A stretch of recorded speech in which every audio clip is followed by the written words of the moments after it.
You have to have a very clear vision, a very clear goal of where you want to go, because only then you will get there. You can have the best airplane or the best ship in the world, but if the captain doesn't know where to go, he will just drift around. If the pilot does not know where to go, he will just drift around with his plane. So I think the key thing is that we know where we're going. You can try 1,000 different things, but there are no shortcuts. You have to put in the time. And when you find something you love, then put in the time to be great at it. Because once you're great at something, whether it's apparel, whether it's bull riding, whether it's making videos, no one quits anything they're good at because it's fun and you can make money at it. For a business to get going, you've got to have, number one, a great product. You got to understand the financial side, and then you've got to be able to operate that business, and then you need to have to sell and market that business. And if you don't do all four of those things in the beginning, you're not going to be successful. In my past years, I'm always a good student. Keep on learning. You don't have to be the best, but you have to know who is better than you are and work with him.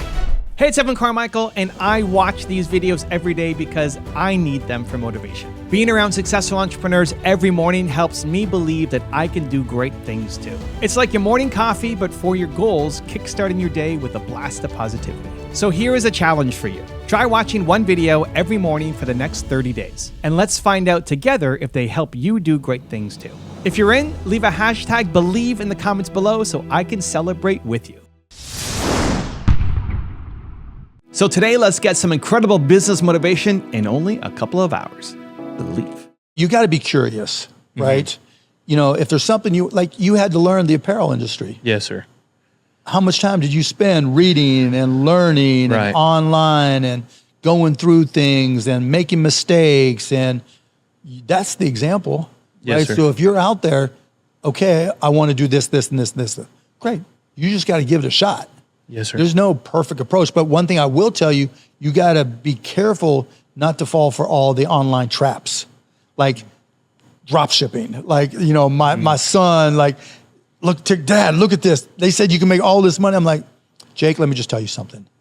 If I had a great idea for drop shipping, you know, the one thing I'm not going to do is tell everybody else, right? I'm going to do it myself and just kill it, right? Yeah. You know, if I've got this thing, you know, this magic approach for stocks, you think I'm going to tell everybody else who's going to go out buy the same stocks before I buy them or whatever? No, I'm just going to keep it myself and make all that money. Right. You don't, the great ideas people don't share. And when you came up with apparel, you went from, what are you doing wasting your time out with all these videos, right? You know, it's so stupid, so stupid, right? Focus on bull riding, you know, focus on what you do. But you found out you had a knack for it. You had to try all these different things, and then you were curious and you had to learn how to edit. You had to deal with all the editing stuff. You had to learn all this technology that you had no idea about when you first got started, right? But you put in the time. And that's the key for anybody getting started. You can try 1,000 different things, but there are no shortcuts. You have to put in the time. And when you find something you love, then put in the time to be great at it. Yes, because sir. once you're great at something, whether it's apparel, whether it's bull riding, whether it's making videos, no one quits anything they're good at, you know, because it's fun and you can make money at it. And that's the difference. You got to know your numbers. And a lot of people go into partners with somebody, whether it's their best friend or whoever. Yeah. But if you know numbers well and you're a financial person, then you better get a partner who knows how to sell and market or knows how to operate whatever you're doing. But a lot of times people go into business together and they both have the same talent. Because you hire people like you. Yeah, but you really, for a business to get going, you've got to have, number one, a great product. Yeah. You got to understand the financial side, okay? And then you've got to be able to operate that business, and then you need to have to sell and market that business. And if you don't do all four of those things in the beginning, you're not going to be successful. The worst mistakes involve not understanding other people as well as you might. I mean, I'm not as smart in a technical sense. I'm not nearly as smart as I was 50 years ago. If you gave me a test involving memory or, you know, ability to pick up new ideas or do math in my head or whatever it might be, I would not score as well as I would have when I was 20 or 30. I think I know a lot more about people than I knew when I was 20 or 30, so that I wish I'd known as much about people when I was 20 as I think I know now. And it would have been helpful in a lot of ways. The one thing I learned from teachers later become a CEO is that a good teacher always expect his students to do better than him. The teacher wants his students be good. I want this student be a banker, that be a mayor, that be a scientist. You don't want your students, this one bankrupted, that one in jail. You always expect your students be better. This is what I learned when I become an entrepreneur. I always want to hire the good people who are smarter than I am, and always making sure that they are better than I am. They always hope that they're better than expected. And if you want them better, training them, disciplining them, supporting them. So I learned a lot. The thing I learned most is being a teacher. So I call myself CEO's Chief Education Officer of the company. So in my life, I'm telling people my age, I'm 53. In my past years, I'm always a good student. Keep on learning. You don't have to be the best, but you have to know who is better than you are and work with him. And always be a good teacher. A good teacher is share the knowledge and expect the other people better than you are. So these are the qualities that I learned and to be a CEO.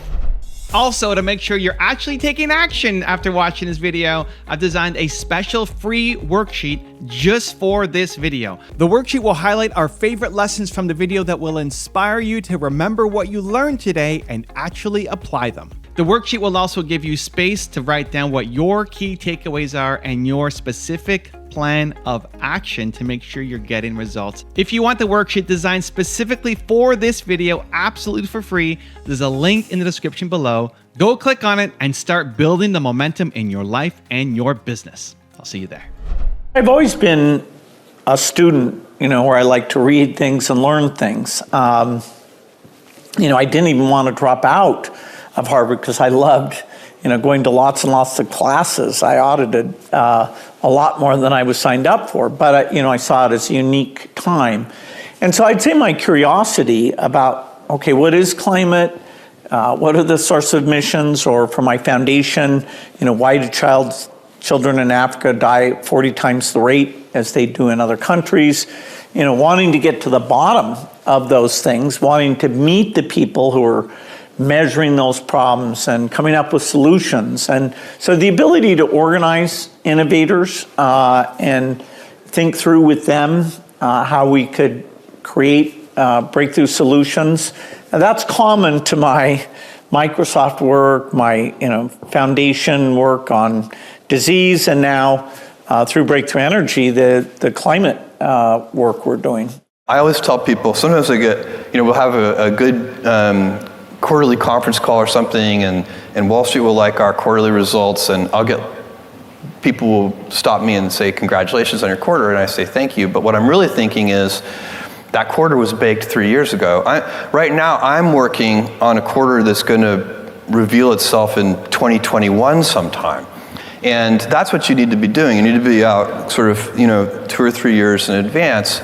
And if you are, and then why do I need to make 100 decisions today? If I make like 3 good decisions a day, that's enough.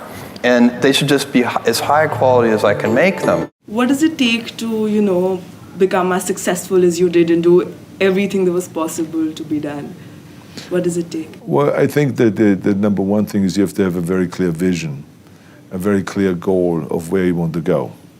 Because only then you will get there. You can have the best airplane or the best ship in the world, but if the captain doesn't know where to go, he will just drift around. If the pilot does not know where to go, he will just drift around with his plane. So I think the key thing is that we know where we're going and that you're very passionate about that you see it always in front of you, the goal. And the other thing that's important is that you got to shoot for the top. You got to go and really have big goals and think big, because then you're going to get big. Then you're going to go and achieve big things. That is the most important thing. We don't achieve big things by accident. So shoot for the top, shoot for the sky, shoot for the for the stars. The other thing is that you got to work your butt off. If you think that you're going to go and accomplish something really special and be the best in anything in the world, and you think you can do it without working, you make a big mistake. Because no matter what I did, if it was in bodybuilding or in acting or if it is in the political arena, it always took a lot of work. And you got to put out, and you got to, sometimes make a lot of sacrifices. Notice, if you're not willing to work hard, forget about it. So there's another rule that is very important. I think another one is just don't be afraid to fail. Because if you're afraid to fail, then you're always holding yourself back because you're afraid that if you go all out, you may fail. Well, in weightlifting, we learned that very quickly. The only way you could break a record is if you're willing to fail. That's when you put on more weight, you try it, sometimes you would not be able to lift it, which has happened to me many times, but eventually, when you train hard enough, you will lift it. So don't be afraid to fail. I mean, how far can you fall? My advice is just do things that are true to you.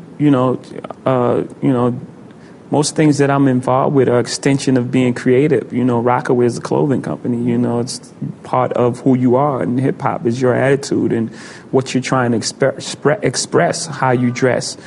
I love sports growing up. I grew up in a household where sports was on 24/7. So these are things that are comfortable for me. These are things that I like. So I would just say get involved in things that you love, and also have a standard for yourself and have some sort of integrity and try to, find some sort of truth in what you're doing. Why are you still so competitive in the aspect of it? I love what I do. And then when you love what you do, you want to be the best at it. You don't make music to be second best. You make music to be the best. So whatever you do, it don't have to be music. You're not sitting here trying to, be second to Pierce Morgan on one of those cuts. Zane Lowe. Zane Lowe. You don't want to be you don't want to be second to Zane Lowe. You're looking at Zane Lowe like, are you kidding me? In a good way. I mean, in a good way. Like, are you kidding me? Like, I do this. Like, I've been doing this a long time. So sometimes you have to throw your stats out there to remind people your last shit ain't better than my first shit. Yeah. It's a true statement to me. Like, there's a lot of people last shit ain't. I mean, it's reasonable doubt. So it's hard to beat. You know what I'm saying? And you just have to put your stats out there to remind people. Like, yo. This is, I'm the real deal. You have to pay attention to your life because it is speaking to you all the time. And the bumps in the road and the failures that pointed me in a new direction and led me to a path made clear. That is what I'm wishing for you today, your own path made clear. And I know that there is a lot of anxiety, a lot about what the future holds and how much money you're going to make. But your anxiety does not contribute one iota to your progress, I'm here to tell you. It does the opposite. Look at how many times you worried and you were upset and you didn't think you were going to make it through the block. I got that text a couple months ago. And here you are today. You made it. And I'm here to tell you that you're going to be more than okay. So take a deep breath with me right now. And repeat this. Everything is always working out for me. I want to hear it. Everything is always working out for me. That's my mantra. Make it yours.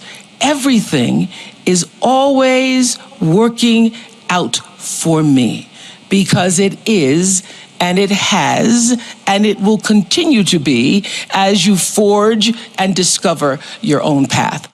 The advice I can give to all of you is if you have a dream, you just got to go for it. Now, there's a point at which you have to say, enough, it's not working, let's go on to the next thing. But I'd stretch it out before I got to that point, because a lot of times, just before you turn that last corner is the time that you really get depressed. And just think of what would happen if you hadn't gone around that corner. I think just generally the path to leadership should not be through, basically MBA business school situation. It's like it should be kind of work your way up, do useful things, and and there's a bit too much of somebody goes to a high-profile MBA school and then kind of parachutes in as the leader, but they don't actually know how things work. They can be good at, say, PowerPoint presentations or something like that, and they can present well, but they don't actually know how things work because they did not you know, they parachute in instead of like working their way up. Yeah, You know? they So didn't. just- They never went through an apprenticeship, for lack of a better word. Yeah. Yeah, they're kind of like just not aware of what's really needed for you know, to make great products. So, I mean, I don't want to trash MBAs too much here, and I actually do have a dual undergrad, Wharton undergrad, and physics at UPenn. So, you know, so I have like, you know, I have direct exposure to you know, to business school, and I went, you know, to do undergrad business school with physics, but and I was a teaching assistant for 2 semesters, and I graded MBAs and undergrads. But I think it's just a little bit too much. Like people look at MBA school as like I want to parachute into being the boss instead of earning it, and like I don't think that's good. This is another thing I studied, multiple intelligence theory, that we have these discrete intelligence there, which I mean, I don't agree quite the way it was written, but there was an element of truth in it. Mm-hmm. And so if you realize that, then you say, okay, I'm good at certain things and I'm not good at others. And if I want to contribute, I can't be doing it all, or I'll make a mess of it. So I've got to go partner with people. And whenever I found the right partners who were good at all the other things that needed to be done that I wasn't, then I've succeeded. And when I haven't had good partners that I've tried to do myself, I've failed. There were lots of times, especially in the early days, that were very, very difficult. I think the most difficult experience I had was in 1990 when Oracle had its only lost quarter in history. And we've been in business for 20 years. Of those 20 years, we lost money 1 quarter, and we had a very difficult time because we had doubled our sales virtually every year for 10 years. 9 out of 10 years, 10 out of 11 years. It was really quite an amazing run. We're the fastest growing company in history. Still are the fastest growing company in history over a long period of time. And suddenly we'd hit a wall. We would reach $1 billion in revenue, and we were having serious management problems all over the place. And the people who were running the company, the $1 billion company, were the same people that had run the company when we were a $50 million company, 1/20th the size. And I had an incredible sense of loyalty to those people who'd worked with me to build Oracle. And it was a very painful realization in 1990 that I was going to have to change the management team, that the company had outgrown the management, that people who are good at running a $50 million company are not necessarily, those aren't the same skills. They're just different. Not one is better or worse. They're just entirely different skill set in running a $50 million company than a $1 billion company. And both skill sets are rare and precious. But we needed a different group of managers, and virtually the entire management team had to be replaced. And that means I had to ask people who I'd worked with for a decade to leave. I had to fire people. And that was the most difficult thing I had to do in business, asking a bunch of people to leave Oracle. I had no choice. I'd have to either ask them to leave Oracle, or everyone would have to leave Oracle because there wouldn't be any Oracle left. So it was, in that sense, it was a simple choice. It was thousands of people worked at Oracle. They deserved the best leadership we could find, and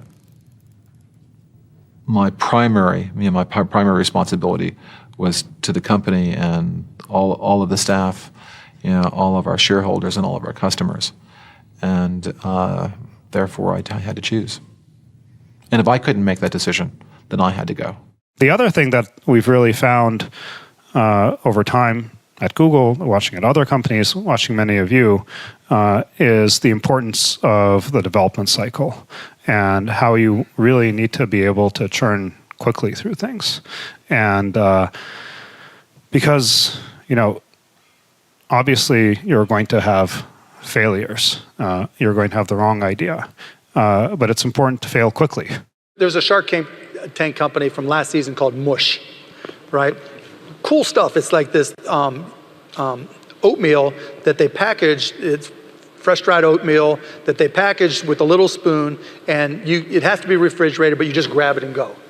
And the response was great from the show. And now, like I just saw their numbers, they went from 50,000 in sales to 100,000 to 125,000 in 3 straight months. It's not scale, but they're growing, right? And they all of a sudden are like, okay, we got to go raise money and we got to do yada, yada, yada, right? Scale is hard not just because of the economic cost, but also because of the people cost and the mind share cost. It's hard when you're dealing with a major company, and in particular if you're dealing with a big company like a Walmart or Costco or whatever, because you only get one shot at those guys. And so like I told Mush with Whole Foods, they're interested. I'm like, you're not ready. You're not ready. You have got to crawl before you ball, you know, and so I told him, it's going to be painful not to go after that big customer, but think about what happens if you go after it and A, it's going to take capital you don't have and you're going to borrow it, or B, it doesn't work out and they return it all. Then all of a sudden you're out of business. And so you're right that you need capital to scale, but you also need the confidence that you can scale and that you can keep your customers happy. And so I always tell people, get to the point where you've taken care of the customers that you can take care of. Once you can demonstrate that, then you can get smart money, and you're talking from a position of power. And then you can go to the Walmarts of the world and the Costcos, and you may not even have to raise money. They may even provide PO leverage or PO support or connect you with a bank that does. And so I guess what I'm saying is, don't get too far ahead of yourself, because sometimes sales can be a lot more expensive than you think they are. And you've got to be careful. I've seen several of my Shark Tank companies try to get too big too fast, and it almost put them out of business. Why should someone like myself or a business owner get a line of credit, get cash out, even if they're already thriving and doing well and they've got cash in the bank? What's the importance of that? Well, everybody does different things, and you got to do with what you're comfortable with. And I've always been comfortable with borrowing money, but that's also my success, because the way you look at unless you're a tech baby again, the world was created because of leverage finance, okay? Right. There's the reason that you had, all the tech companies and the media companies and the great big casinos in Vegas, the things that cost billions of dollars. You had to raise a lot of money. You did it with leverage finance, with my good friend in California, Michael Milken, really came up with. But that's why there was such an explosiveness in the 80s, because of leverage finance. I've always been scared of debt, but I haven't been scared of debt. I never had a problem with using it, but I talk in my book this is the problem that we all do, is say you have a small business and you want to go out and borrow some money, and you do a pro forma for the bank, a budget, to keep it simple for people. People always give a budget that is the best case scenario, and they start to drink their own Kool-Aid and think that's what they're going to do. Well, one of the things projections, I'm like, here's where we're going to be in 3 years and 5 years. Yeah, or even next year. And what I've always done is I've done that for the bank, but even today, in a deal that I bought last week, I want a worst case scenario. Wow. The world's coming apart. Okay, and all of a sudden, all your expense accounts are gone, and are people still going to eat steaks? Yeah. And I run a budget and a pro forma based on that. Wow. So best case scenario, worst case scenario. Because you know what happens 80% of the time? The worst case scenario. Really? Yes, that's just life. Right. And that's a tool that I've always used, because what happens is they give that to the bank or to whoever, and all of a sudden you start drinking your own Kool-Aid like that's easy to do. It's not easy to do. Being successful in business is not easy. Yeah. But that's why I talk about just simple tools in here. When HarperCollins came to me, they didn't say, we want a life story. We see you on your show. We see you on these business talk shows. We read these articles. We want you to write about your tools, why you've never failed and you've made it through all these recessions. Whether you're a corporate person or you're an entrepreneur. Yeah. Why did you get to go like this? It never really went like this. Right. The most important thing aside from the things I've talked about already, is really who you associate with. You want to associate with people that are better than you are. I mean, basically, you'll go in the direction of the people that you associate with, and you want to have the right heroes. You want people, if you want to emulate somebody, you better pick very carefully who you want to emulate. And when, obviously, you can't pick your parents. They're going to have an enormous influence on you, but you don't get a choice on that. But you get choices as you go down the line, and who you admire, who you want to copy, and the most important for most people in terms of that decision is their spouse. It's also important in terms of a partner in business, but the partner in life is the most important one. You want to pick a spouse that's better than you are, and then he or she, and you hope they don't figure it out too fast. Great entrepreneurs should not have a money. If you have a money in your mind, this is US dollars, this is RMB, and you're talking like English pounds. Nobody will work with life. If you have a good dream, if you have a plan to making progress, things will happen. And I changed my mind this morning. Just a half an hour there, I would do more things in Africa. And the only thing I want to do is not to sell products here. And I will enable you to sell your dreams all over the world in Africa. Supporting entrepreneurs is always my dream, because I know how tough it is to be an entrepreneur. It is difficult. I never cry. I said, I only make my competitors cry. Because if I cry, I'll probably die 100 times. Because we have to encourage our team, and I say, making sure that we can survive tomorrow. As I said, before I answer your question, I want to say this is my belief. And this is what I tell every day to myself. Today is difficult. Tomorrow is much more difficult. But the day after tomorrow is beautiful. Most people die tomorrow evening. Even today, as my size, for our company's size, I still believe today is very difficult. I have more problems than anybody here can imagine. You say, now you are big. You make billions of dollars every quarter. I have much more problems than you have. Much more headache than you have. We're very interested in physical stores, and I've been asked for years, we ever open physical stores? Literally 20 years I've been asked the question, and I always say yes, but only when we have a differentiated offering, something that's not me too. Because that space, physical stores, is so well served. If we offer a Me Too product offering, it's not going to work. And it's also we're not very good at that. Whenever we've tried dabbling in something that's a Me Too service, we tend to get beaten. It doesn't work. Our culture is much better at pioneering and inventing, and so we have to have something that's different. And that's what Amazon Go is. It's completely different. The Amazon bookstore, completely different. And we have ideas about how to merge Prime and Whole Foods to make that. Those are still rolling out. You haven't seen them yet. But to use Amazon Prime to make Whole Foods a very differentiated experience.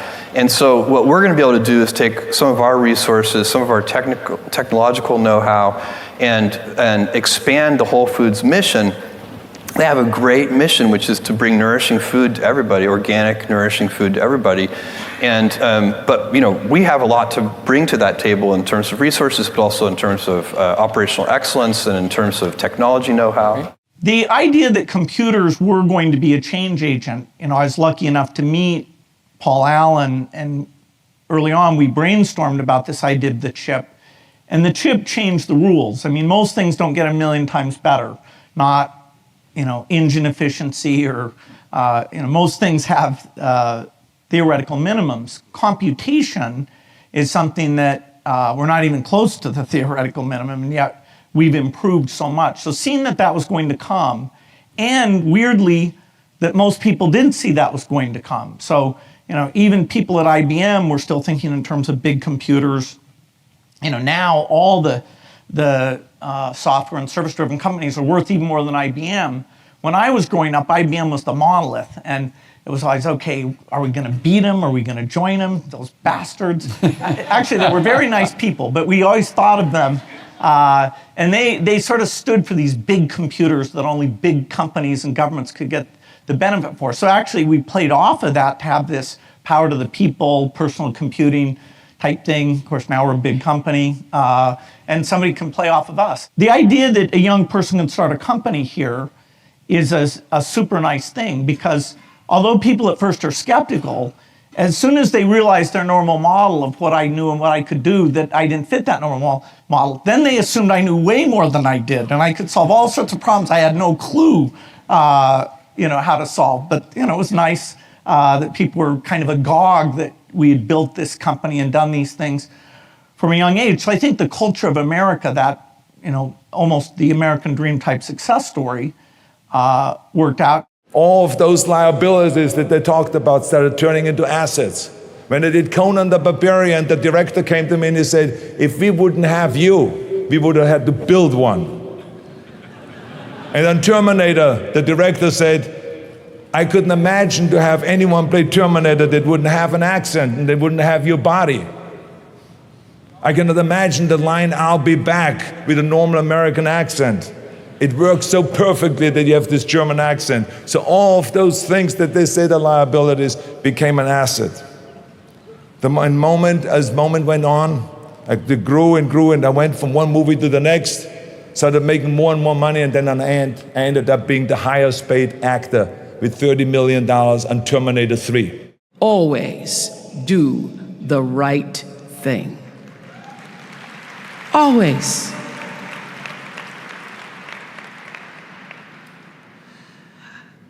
Be excellent. People notice. Think of how you notice. You go to Taco Bell, somebody gives you an extra napkin and some sauce. You notice.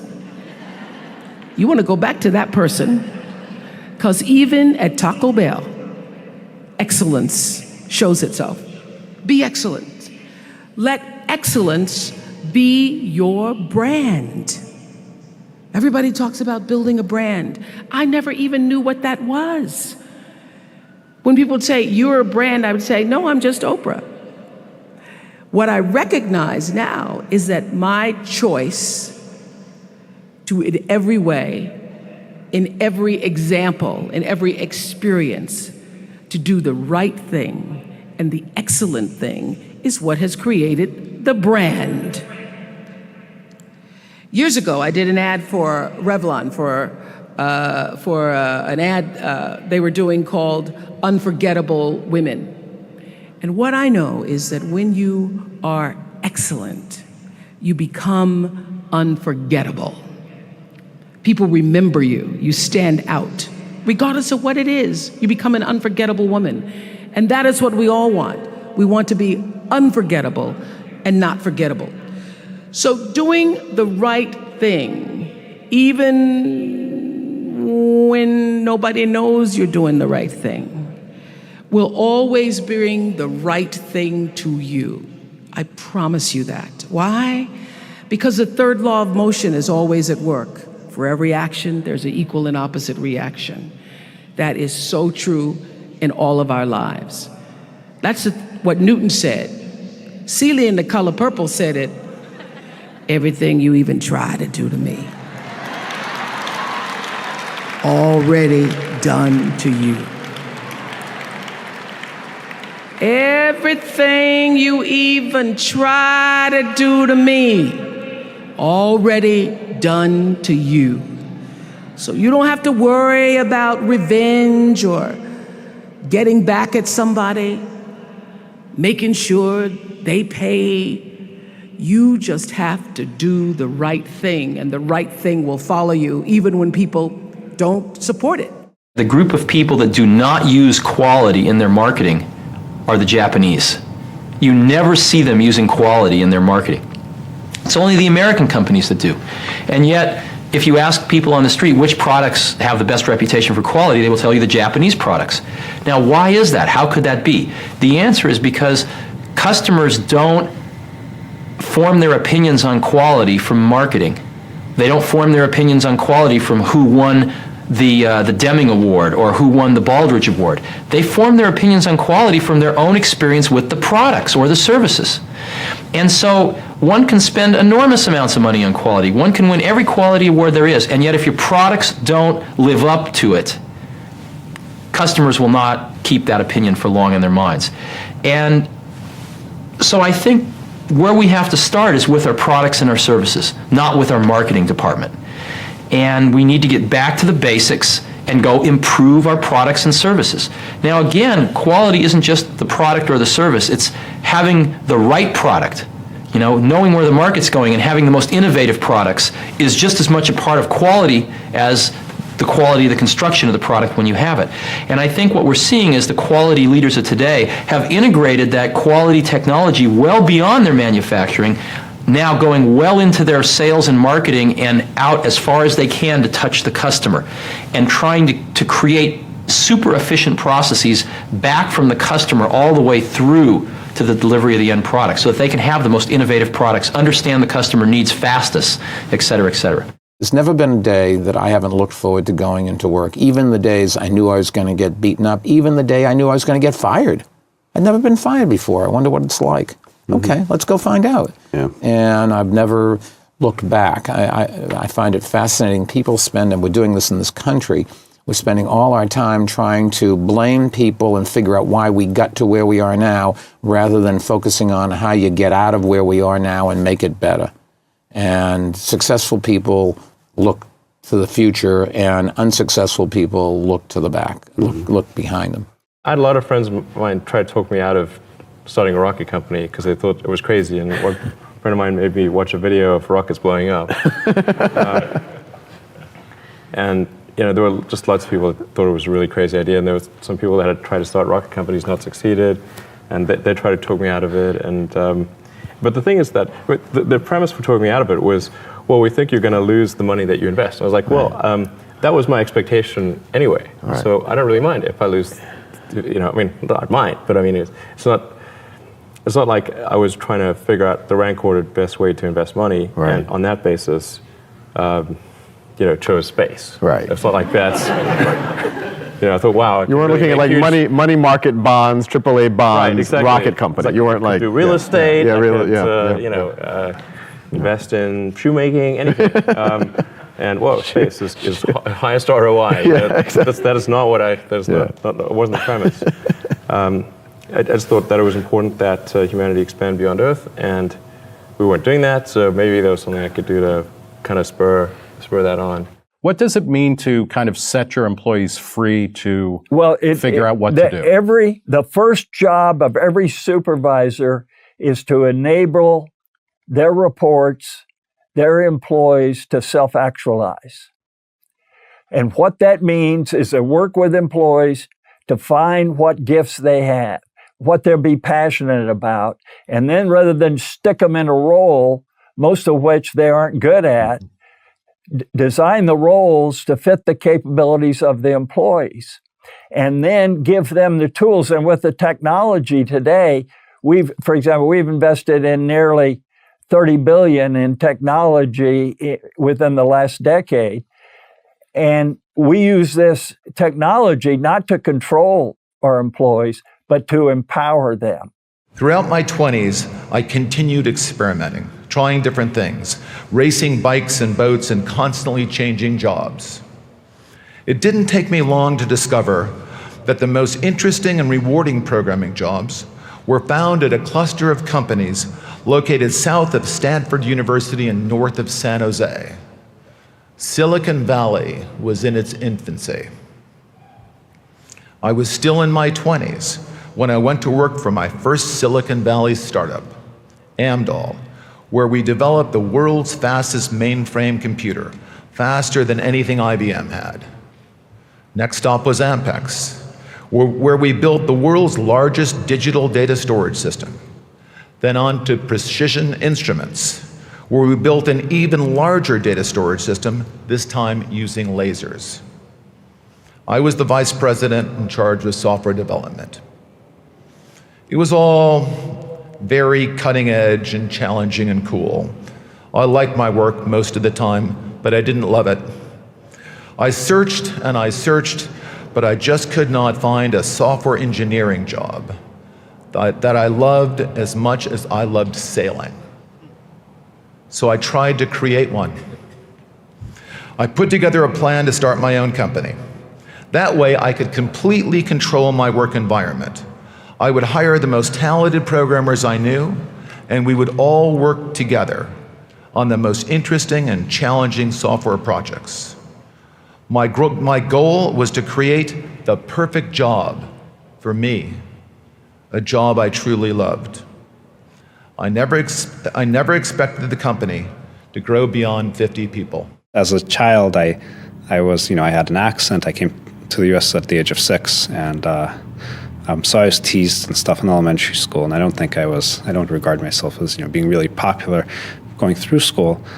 But that was never that important to me, and I always had friends.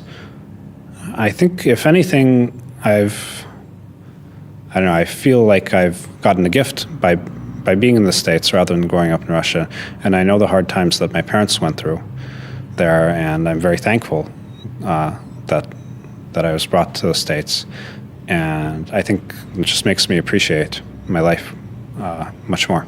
What industry you think still requires a lot of innovation? All of them.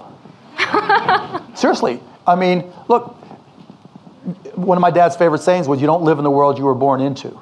Everything changes all the time. And you know what's better than change? Creating change.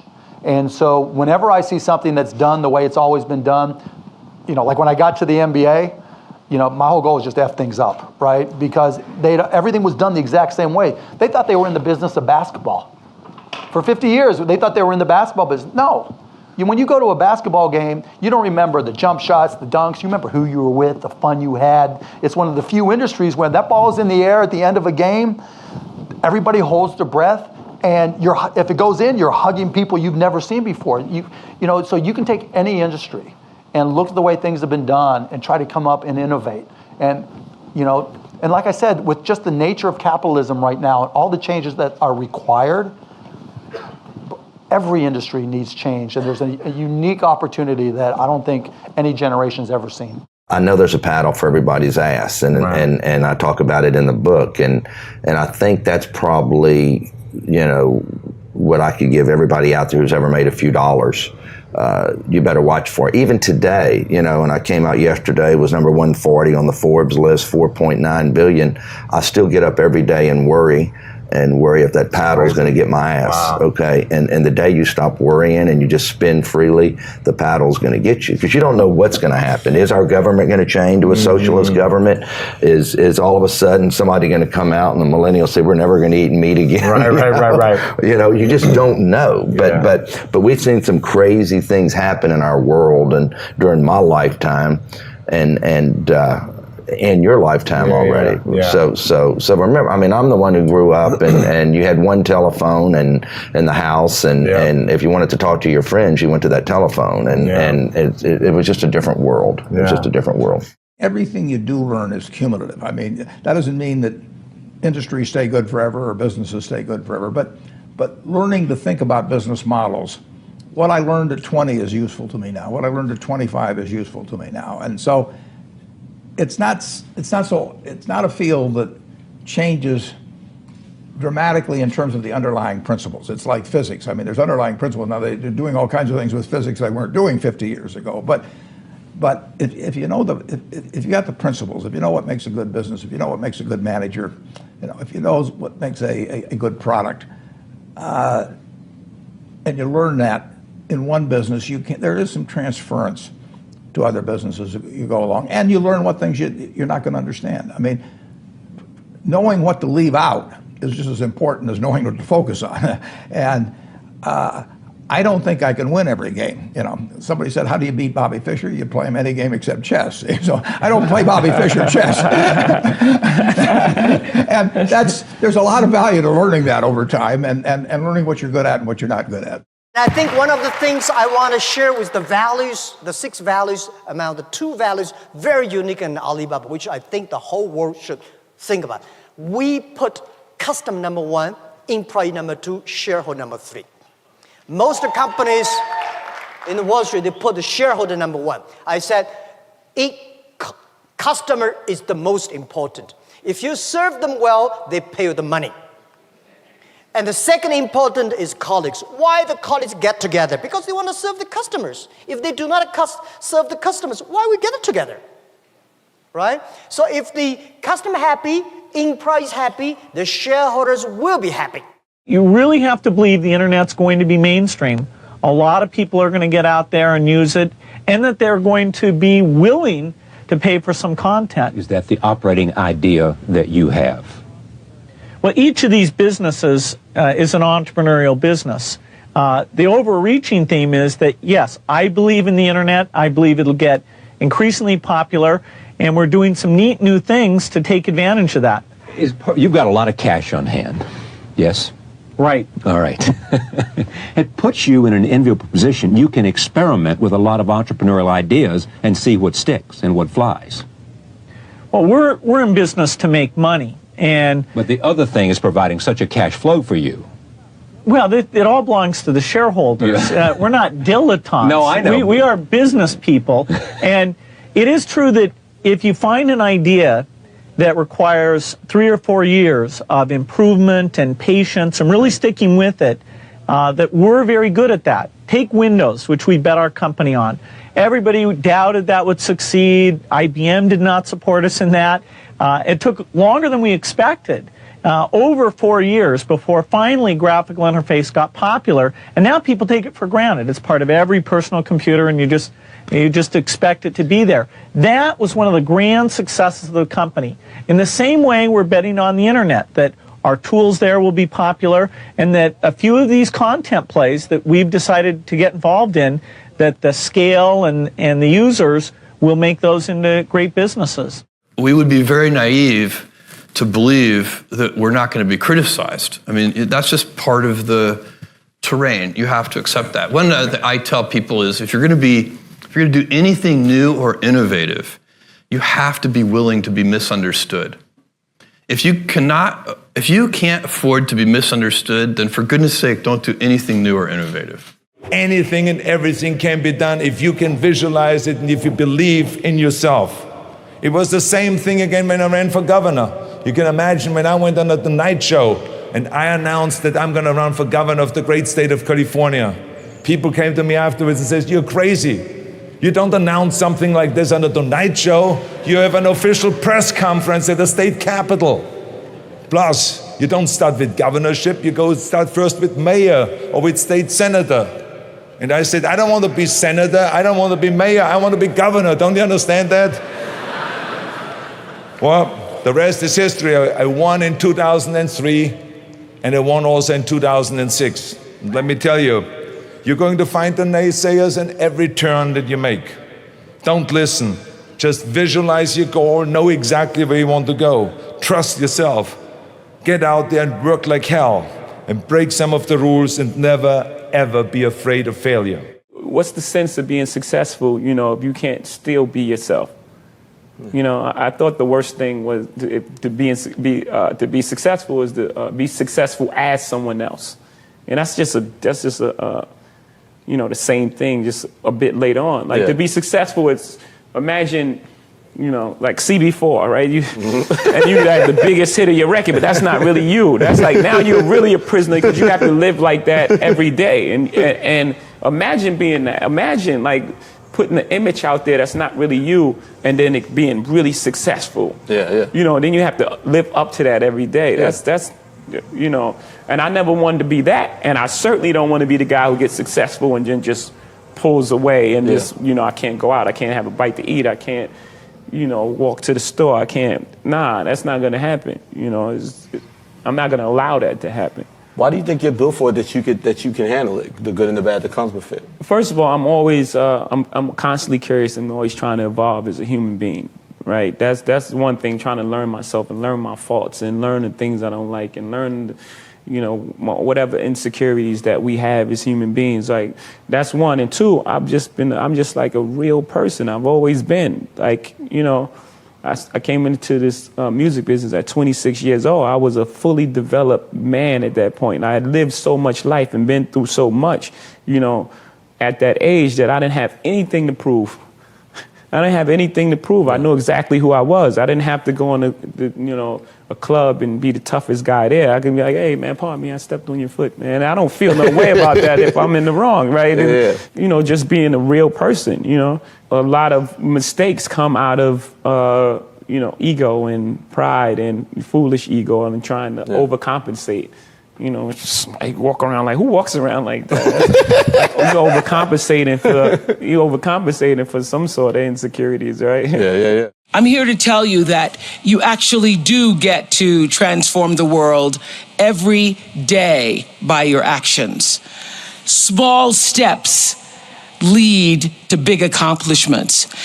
And I'm here to tell you that your life isn't some big break like everybody thinks it is. They're waiting on the big break. It's actually about taking one significant life transforming step at a time.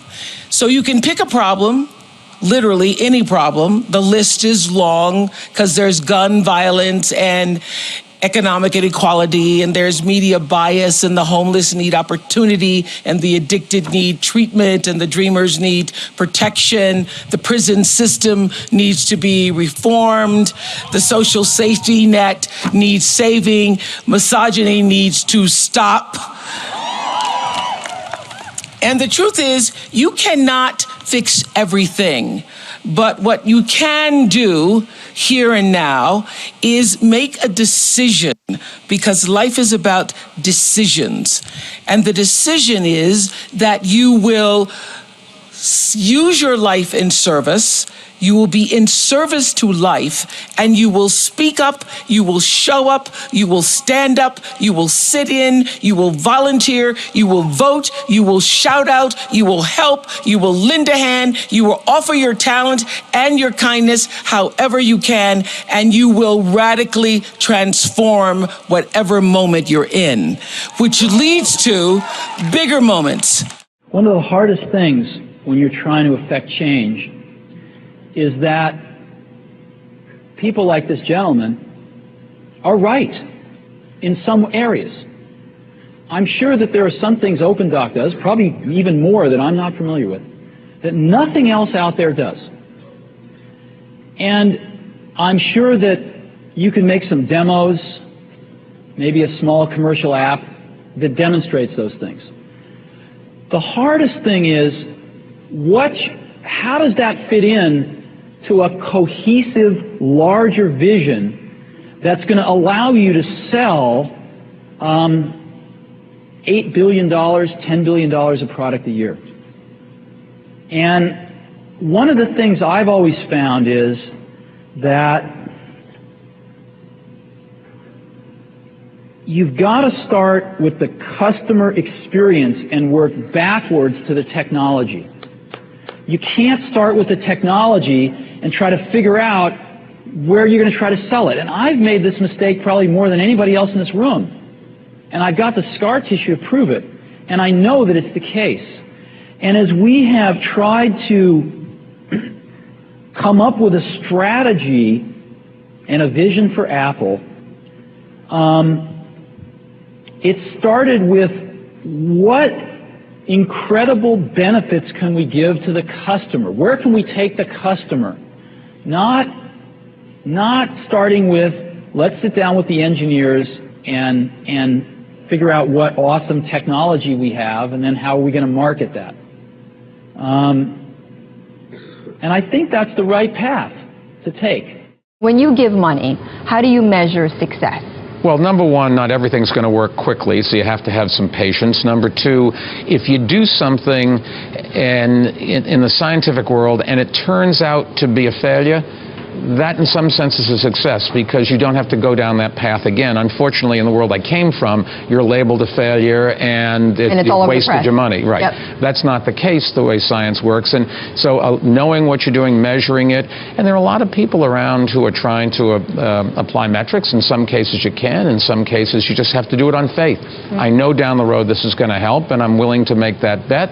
And then wait a little while, give it the old college try. If it doesn't work, don't be stubborn, but don't walk away from it too quickly either. How much of your success do you attribute to having really audacious goals, or versus just not being focused on the short term, money coming in, or I don't know, investors? Unfortunately, one does have to be focused on the short term and money coming in when creating a company, because otherwise the company will die. So I think that a lot of times people think like creating a company is going to be fun. I would say it's not. It's really not that fun. I mean, there are periods of fun, and there are periods of where it's just awful. And particularly if you're the CEO of the company, you actually have a distillation of all the worst problems in the company. There's no point in spending your time on things that are going right. So you only spend your time on things that are going wrong. And there are things that are going wrong that other people can't take care of. So you have like the worst. You have a filter for the crappiest problem in the company, the most pernicious and painful problem. So I wouldn't say it's. I think you have to feel quite compelled to do it, and have a fairly high pain threshold. And there's a friend of mine who says like starting a company is like staring into the abyss and eating glass. And there's some truth to that. The staring into the abyss part is that you're going to be constantly facing the extermination of the company. Because most startups fail. It's like 90%, arguably 99% of startups fail. So that's the staring into the abyss part. You're constantly saying, okay, if I don't get this right, the company will die. It can be quite stressful. And then the eating glass part is you've got to do the problems. You've got to work on the problems that the company needs you to work on, not the problems you want to work on. And so that's you end up working on problems that you'd really wish you weren't working on. And so that's the eating glass part. And that goes on for a long time. I also learned from Karl Popper that the scientific method is to articulate a theory that's refutable, right, and then to spend as much time trying to disprove it as prove it. And he goes through what societies have done that and which ones, and those who apply this method, that is free societies, are those that progress, and others like communist societies who have what's politically correct and don't allow other ideas to compete with it, don't progress because they go down the wrong track. So I said, okay, we need this kind of challenge culture, this skepticism in our company. And so we're going to build a culture of challenge. That is, if you're a supervisor at any level and your people don't challenge you, you've got to change your ways, or you can't be a supervisor because you're not using the ideas of your people. You're not building a republic of science.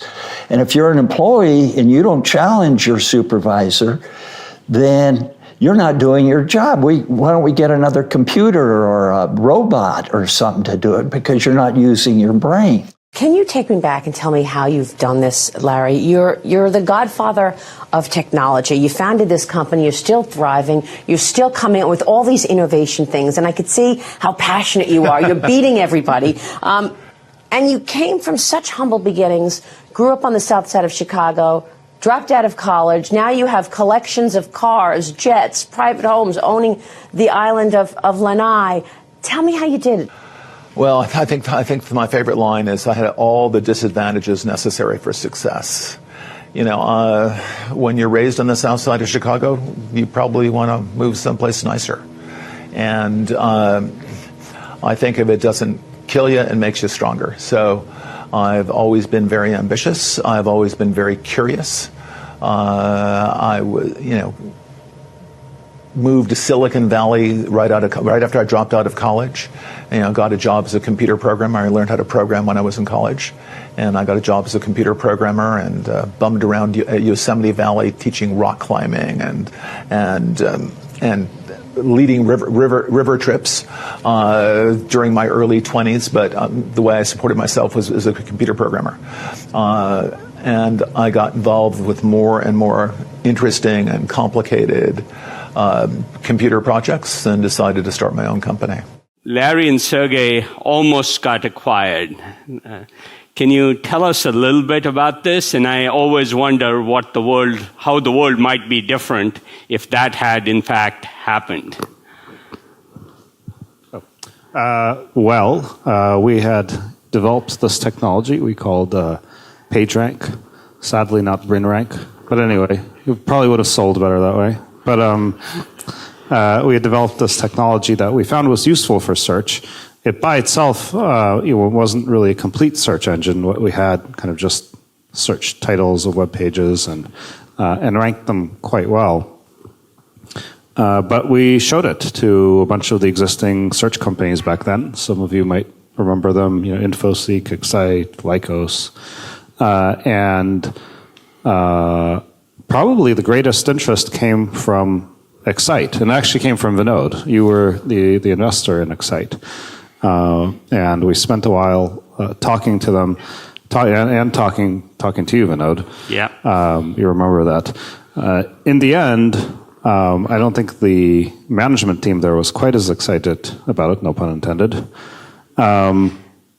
But I remember there were 4 of us at the time, 4 grad students at Stanford. And I remember we fired off a note to Vinod. It was just like a little email. We said, we don't really want to sell, but okay, for $1.6 million, you got a deal. And a few minutes later, we got a reply and said, that's a lot of dough, but okay, we'll do it. I know, that's characteristic of Vinod, right? So then, 10 minutes later, Scott, one of the 4 of us, comes running in, laughing, huge grin on his face. He had faked the reply. And, yeah, back then, the ethics around faking email weren't quite the same. Anyway, so he had that big joke, and the deal obviously never came to fruition, and we went our own way to build search. So the way I remember it, we actually agreed on a deal around $350,000. What? This is typical. Are you trying to renegotiate this now?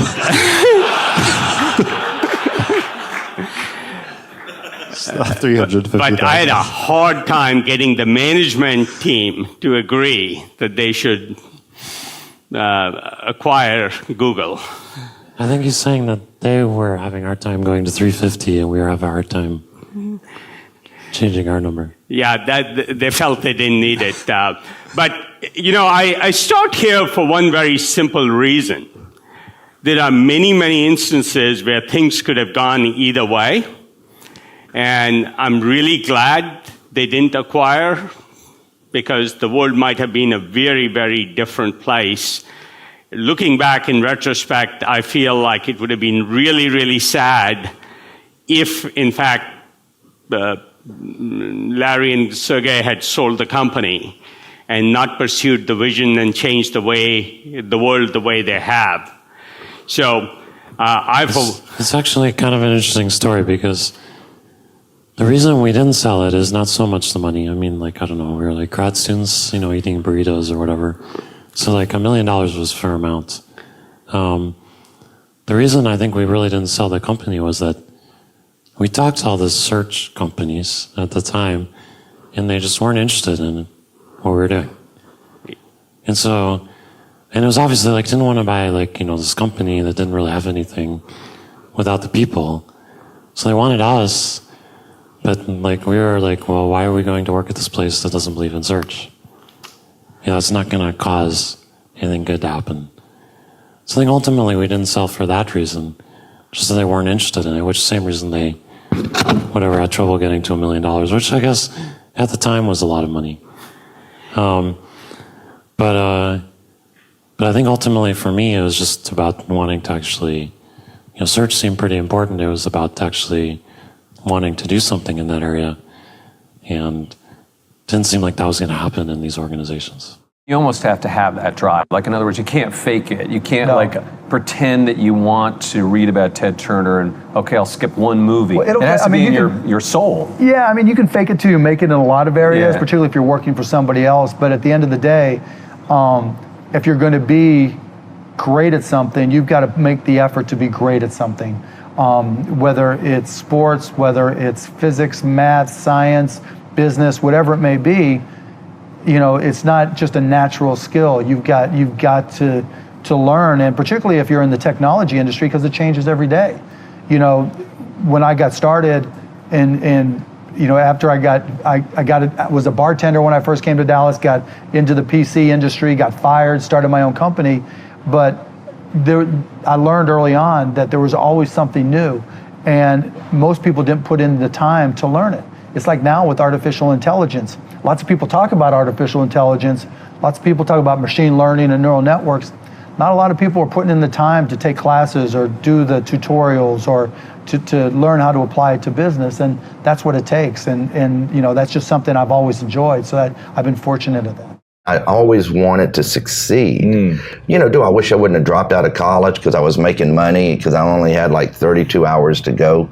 But you know what? But now I'm the longest running chairman of the Board of Regents of that university, so it really doesn't matter, does it? Yeah, exactly. So, but that bothered me for a long time, that I never finished school. But then as you become more and more successful, and you see all these other guys in the Forbes 400 too that never finished school, because there's something in us that we just can't have those handcuffs on it. We're making money, and I can't deal with going to class. I gotta make money. And when I was 21 years old, I was already making a couple $100,000 a year. That's big money. Big money back in what, the 80s, 70s? The early 80s. Wow, that's big money. Big money. And people don't realize that when you say I was making a couple $100,000, but that was big money. Huge big money. If you go back to when I started my partnership in 1956 that Berkshire came out of, there were 7 people sitting there at a table having dinner, relatives primarily, and I said, here's the partnership agreement. It's done under Nebraska law. It's 4 or 5 pages. You don't need to read it. But I said, here's a little half-page, what I call the ground rules, and I want you to read these, and if you feel okay about that, about the interaction, what the expectations are, and all of that sort of thing, then we'll join forces. And if you don't, it's fine. Other people have, but we shouldn't be partners. I mean, if I'm going to have a partnership with somebody, I want it to be compatible. It is, and when you have a public company, you can't control who comes in. I can't control some guy that comes in and thinks we're going to pay big dividends or split the stock or something like that. So by my actions and my communications and everything, I want to attract the people from the public market that I want, and I want to keep the others away. Costco was built. Saul Price, who started the Price Club and that thing, he sat down and figured out the customer he didn't want. And he set up a system that would keep away the customer he didn't want. Who did he not want? He didn't want somebody buying a quart of milk with somebody behind him with a basket of $200 worth of goods waiting for that. So he put in a membership fee, and by putting in a membership fee, he killed all the drop-in business, the business that belonged to the 7-Eleven. We want Berkshire to keep out people who have expectations about us that are different than ours. I mean, good for them, and I hope they find somebody they fit. But if you're going to run a church, you want your seats to be filled by people that are generally want to listen to your form of religion, and you don't want it to change every week and say, gee, I need a new group, and I'll go out and talk to a bunch of investors and get them to come to my church this Sunday, because there's only so many seats in the church. There's 1,645,000 or so A equivalent shares, and those are the seats, and I want them occupied by people that are on the same page I am. And also I encourage all the entrepreneurs, if you want to start a business, don't think you will be successful next month or next year. Think about at least 5 years. Because if something can be successful next month, why you? You have a rich father, you don't have to be a startup. Right? And by the way, don't be discouraged because you have a poor diploma or, graduate from a poor university or low education. Don't worry about that. If you graduate from MIT, Harvard, you will never be an entrepreneur. Right? They can only be the white-collar guys. So, as an entrepreneur, you should have what is the strategy for entrepreneurs? Strategy is time, 10 years. You compete with the other people, the vision. The world will be there. What kind of customers they need, how we can build it up. If you prepare for 5 years and 10 years, if you have a good team, and always do before the government do. If you're waiting for government, you have no chance. Right? When government say, there is opportunity there, go that direction. Because it will be too crowded there. You went to Harvard and you dropped out. Have you ever thought how your life could be better off if you had gotten your Harvard degree? Well, I'm a weird dropout because I take college courses all the time. I love learning company courses and things, so I loved being a student. And there were smart people around, and they fed you, and they gave you these nice grades that made you feel smart. So I feel it was unfortunate that I didn't get to stay there. But I don't think I missed any knowledge because, whatever I needed to learn, I was still in a learning mode. My grandparents would take me every summer, starting at age 4, every summer, kind of to give her a break, really, for the whole summer. So I'd be with my grandparents and on their ranch in Cotulla, Texas, which is halfway between San Antonio and Laredo. We lived in Houston. And so we would make the 5-hour drive out to Cotulla. They'd drop me off, spend a couple of days there. Then they'd go back to Houston. I'd spend the summer. And I went every day to the ranch with my grandfather to help.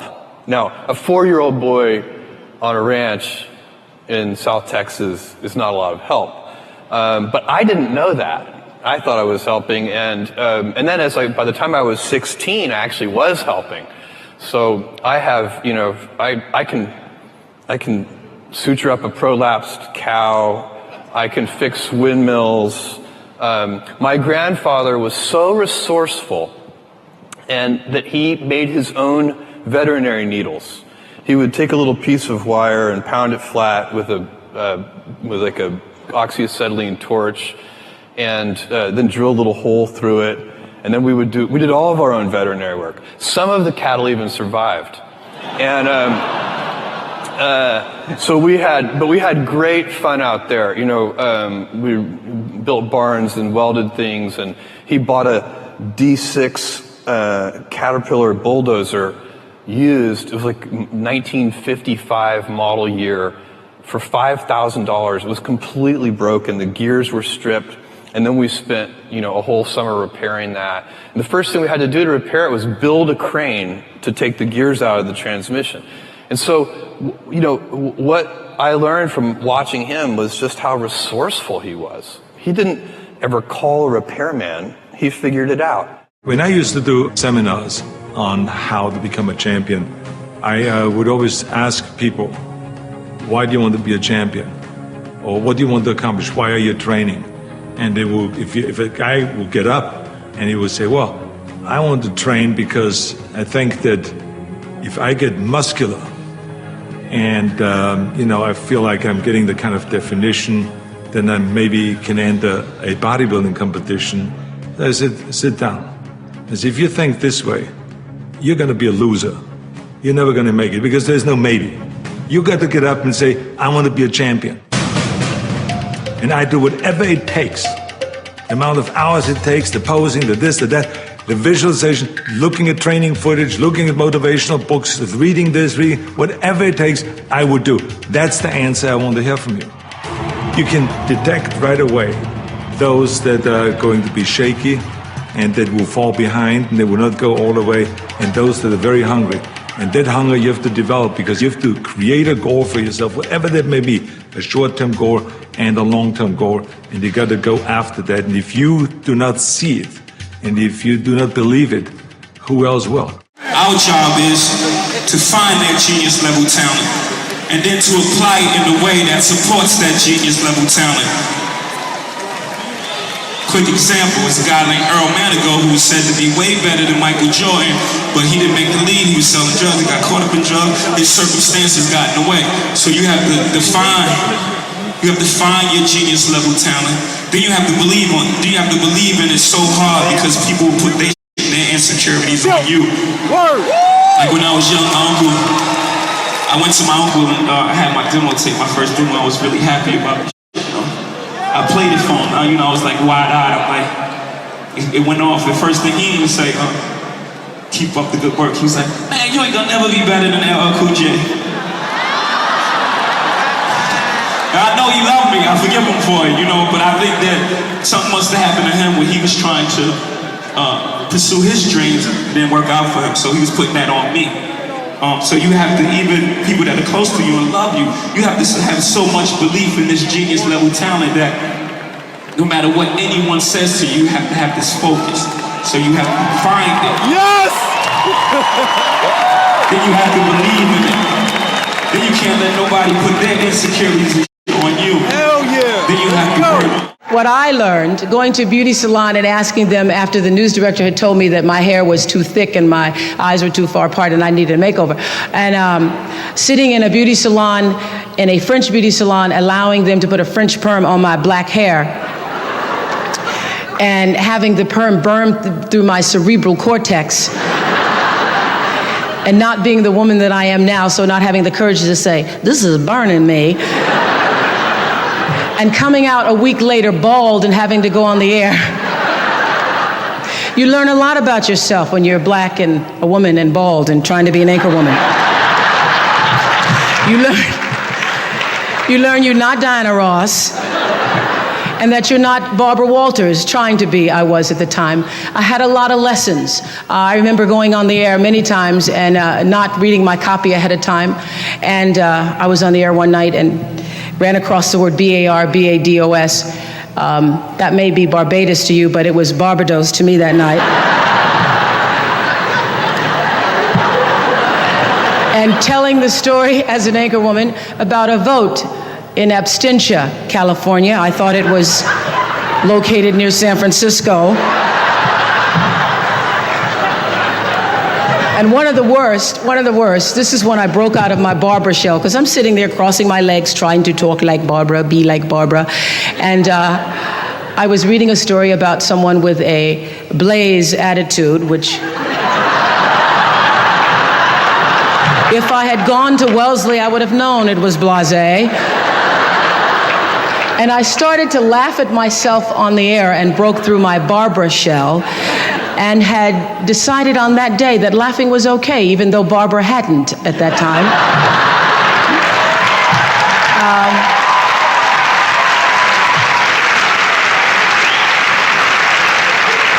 And it was through my series of mistakes that I learned that I could be a better Oprah than I could be a better Barbara. And I allowed Barbara to be the mentor for me, as she always has been. And I decided then to try to pursue the idea of being myself. And I am just thrilled that I get paid so much every day for just being myself. But it was a lesson long in coming, recognizing that I had the instinct, that the inner voice that told me that you need to try to find a way to answer to your own truth was the voice I needed to be still and listen to. Get this is just remember this, because this will happen many times in your life. When people show you who they are, believe them the first time, not the 29th time. That's particularly good when it comes to men's situations, because when he doesn't call back the first time, when you're mistreated the first time, when you see someone who shows you a lack of integrity or dishonesty the first time, know that that will be followed by many, many, many other times that will, at some point in life, come back to haunt or hurt you. When people show you who they are, believe them the first time. Live your life from a point of view of truth, and you will live your life from truth, and you will survive everything. Everything. I believe even death. You will survive everything if you can live your life from a point of view of truth. The whole premise for Apple's existence is to come up with better products, highly differentiated, better products, that then the third-party software developers can develop new and exciting and different applications on that they can't develop on other types of personal computers. And if Apple gives that away by giving away their future system software, then I'm not sure that the market needs Apple. So my whole question in this is, what is Apple's differentiation if this is successful? And if it's not successful, what is Apple's innovation which is going to propel it through the 90s like Macintosh did through the 80s? I'm not sure. I'm sure that there are a bunch of bright people there, and I'm sure they have some good ideas. What do you think that we'll be able to do with this field called personal computing, where you are in control, Sure. that we can't do today? Well, what's happening right now with our industry is it's bifurcating. All current generation personal computers, all IBM PCs, most of the current Macintoshes are all going to go portable. They're all going to be smaller, all portable. Within 2-3 years, everything will be portable. And yet, customers are also demanding at the same time more power. And more power falls into 3 or 4 areas. People want large color screens that they can put photographs on. Ask anyone in the upper part of desktop publishing as an example. People want motion video. People want to be networked with very high-speed networking, at least Ethernet speeds. And people want to be sending all of this rich media around the network. Unfortunately, this second class of product cannot be made portable. So what I see is our industry bifurcating, where the current generation of products are going to be portable, and the next generation of products, these very powerful, highly networked color machines, are going to be desktop machines. And that's where I think we're going. Now, what is going to be the new breakthrough that causes the next spurt of growth in our industry? Just like spreadsheets did in the early 80s, desktop publishing did in the late 80s. And again, I come back to interpersonal computing. I think personal computing, which we mastered in the 80s, its mission was to improve individual productivity and at best creativity. And with over 50 million personal computers shipped in the 80s, it worked. The next thing for the 90s, though, needs to be more. Improving individual productivity isn't enough anymore. The real competitive advantage in the 90s is going to come from improving group productivity and collaboration. Improving group productivity. And that is going to be achieved through interpersonal computing. Using the same desktop tool that revolutionized analysis and planning with spreadsheets, that revolutionized publishing with desktop publishing, using those same tools to revolutionize human-to-human communication, collaboration, and group productivity. And I think that is going to be the third revolution of the desktop computer in the first half of the 90s. Many of you will tell me that, will tell you that you're crazy. You have to be a little crazy to invest the amount of time and energy that it takes to start a new business. You have to put in long hours and give weekends up, and no more time with the family. You have to take financial risks. But building something from the ground up really is one of the most rewarding things that you can ever do. And every day it's an opportunity to experiment, and every day it's an opportunity to try new things. Running a public company does have its drawbacks. So you're not in a hurry? No. Okay. I mean, in the case of Tesla and SpaceX, we had to raise capital, and we had kind of a complex equity structure that needed to be resolved by going public, and so I felt we kind of needed to do that in those two cases. We don't have to do that in SpaceX. I think there's a good chance we will at some point in the future, but SpaceX's objectives are super long term, and the market is not. So I'm a bit worried that if we did go public, certainly if we went public too soon, that that market pressure would force us to do short-term things and abandon kind of long-term projects. Like going to Mars. Right, going to Mars, very long-term. What are the main keys to self-actualization? It's starting with believing in yourself. And how does someone believe in themselves when all they do is doubt all the time? They find okay, well, and that's the way I was. Yeah. So it took me 20 years. And that's why we wrote this book, to help it not take 20 years for people. So we need schools to be oriented. We need businesses to be oriented. And the way they do it is they have some success. Wow. And they see other people, who weren't doing well, and they got in the right role and with the right supervisor who's helping empower them. And so it's bottom-up empowerment. Yeah. That's what social entrepreneurship is all about, like Scott Strode, who was an addict and for 10 years. And he found by going to the gym and others there who had the problem, and they helped each other. Mm-hmm. And he says, well, I'm going to set up an organization to do this. And it's called the Phoenix, which is a good rising name for it. Yeah. It's tremendous success rate. I think it's double the success rate of any other method that we're aware of. Wow. For healing addiction. And it's this combination of community and mutual support. And they go on hikes, they do rock climbing together, they'll do boxing together, do gymnastics together, so that people can see they can do it. Right. And then there are people there to help them, not just talk about it, but do it. That's the key. And do it in a community. And then you have a support community who's really supporting you to go out and live, not just exist. During my California springs and summers, I spent most of my days in the high Sierras in Yosemite Valley, working as a river guide and a rock climbing instructor. I loved those jobs, but unfortunately, they didn't pay that well. So I also got a job working a couple of days a week as a computer programmer back in Berkeley. I had learned to program in college. I didn't love programming, but it was fun and I was good at it.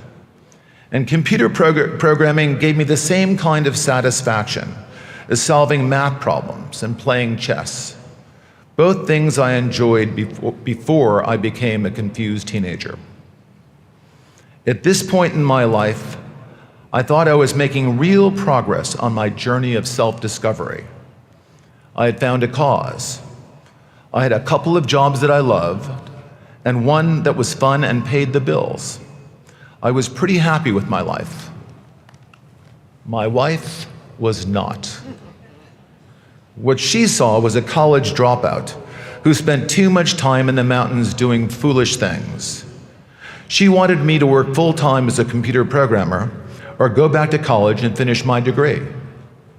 We compromised, sort of. I started taking classes at UC Berkeley. I took several classes, but the only one I can remember was a sailing class taught at Berkeley Marina. Once again, I fell in love and began a lifelong affair with the limitless, omnipotent Pacific Ocean. When my class was over, I wanted to buy a sailboat. My wife said this was the single stupidest idea she had ever heard in her entire life. She accused me of being irresponsible, and she told me I lacked ambition. She kicked me out, and then she divorced me. This was a pivotal moment in my life.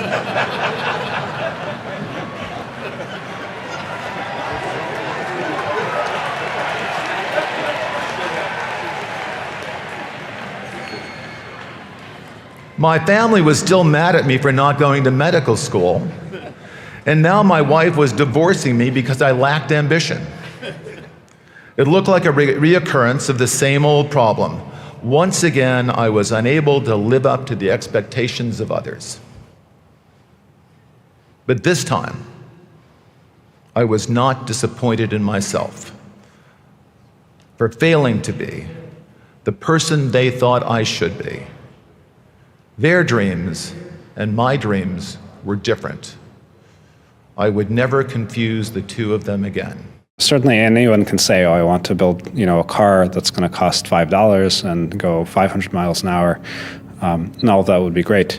I was fortunate to be at Stanford, and I was really interested in data mining, which means analyzing large amounts of data, discovering patterns and trends.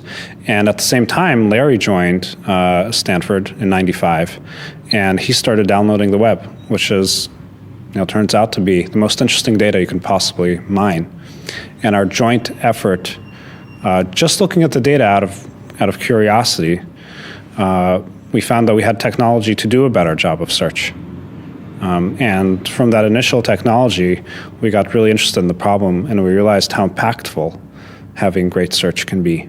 And so we built technology upon technology after that to bring Google to where it is today, and we continue to develop lots of technology for tomorrow. If you come up with an idea where you say, I can make dollar bills for 50 cents, would you go out and raise money, or would you just go out and sell it?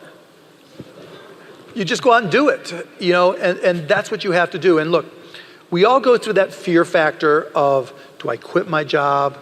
Can I do this? Can I do this, and what happens next?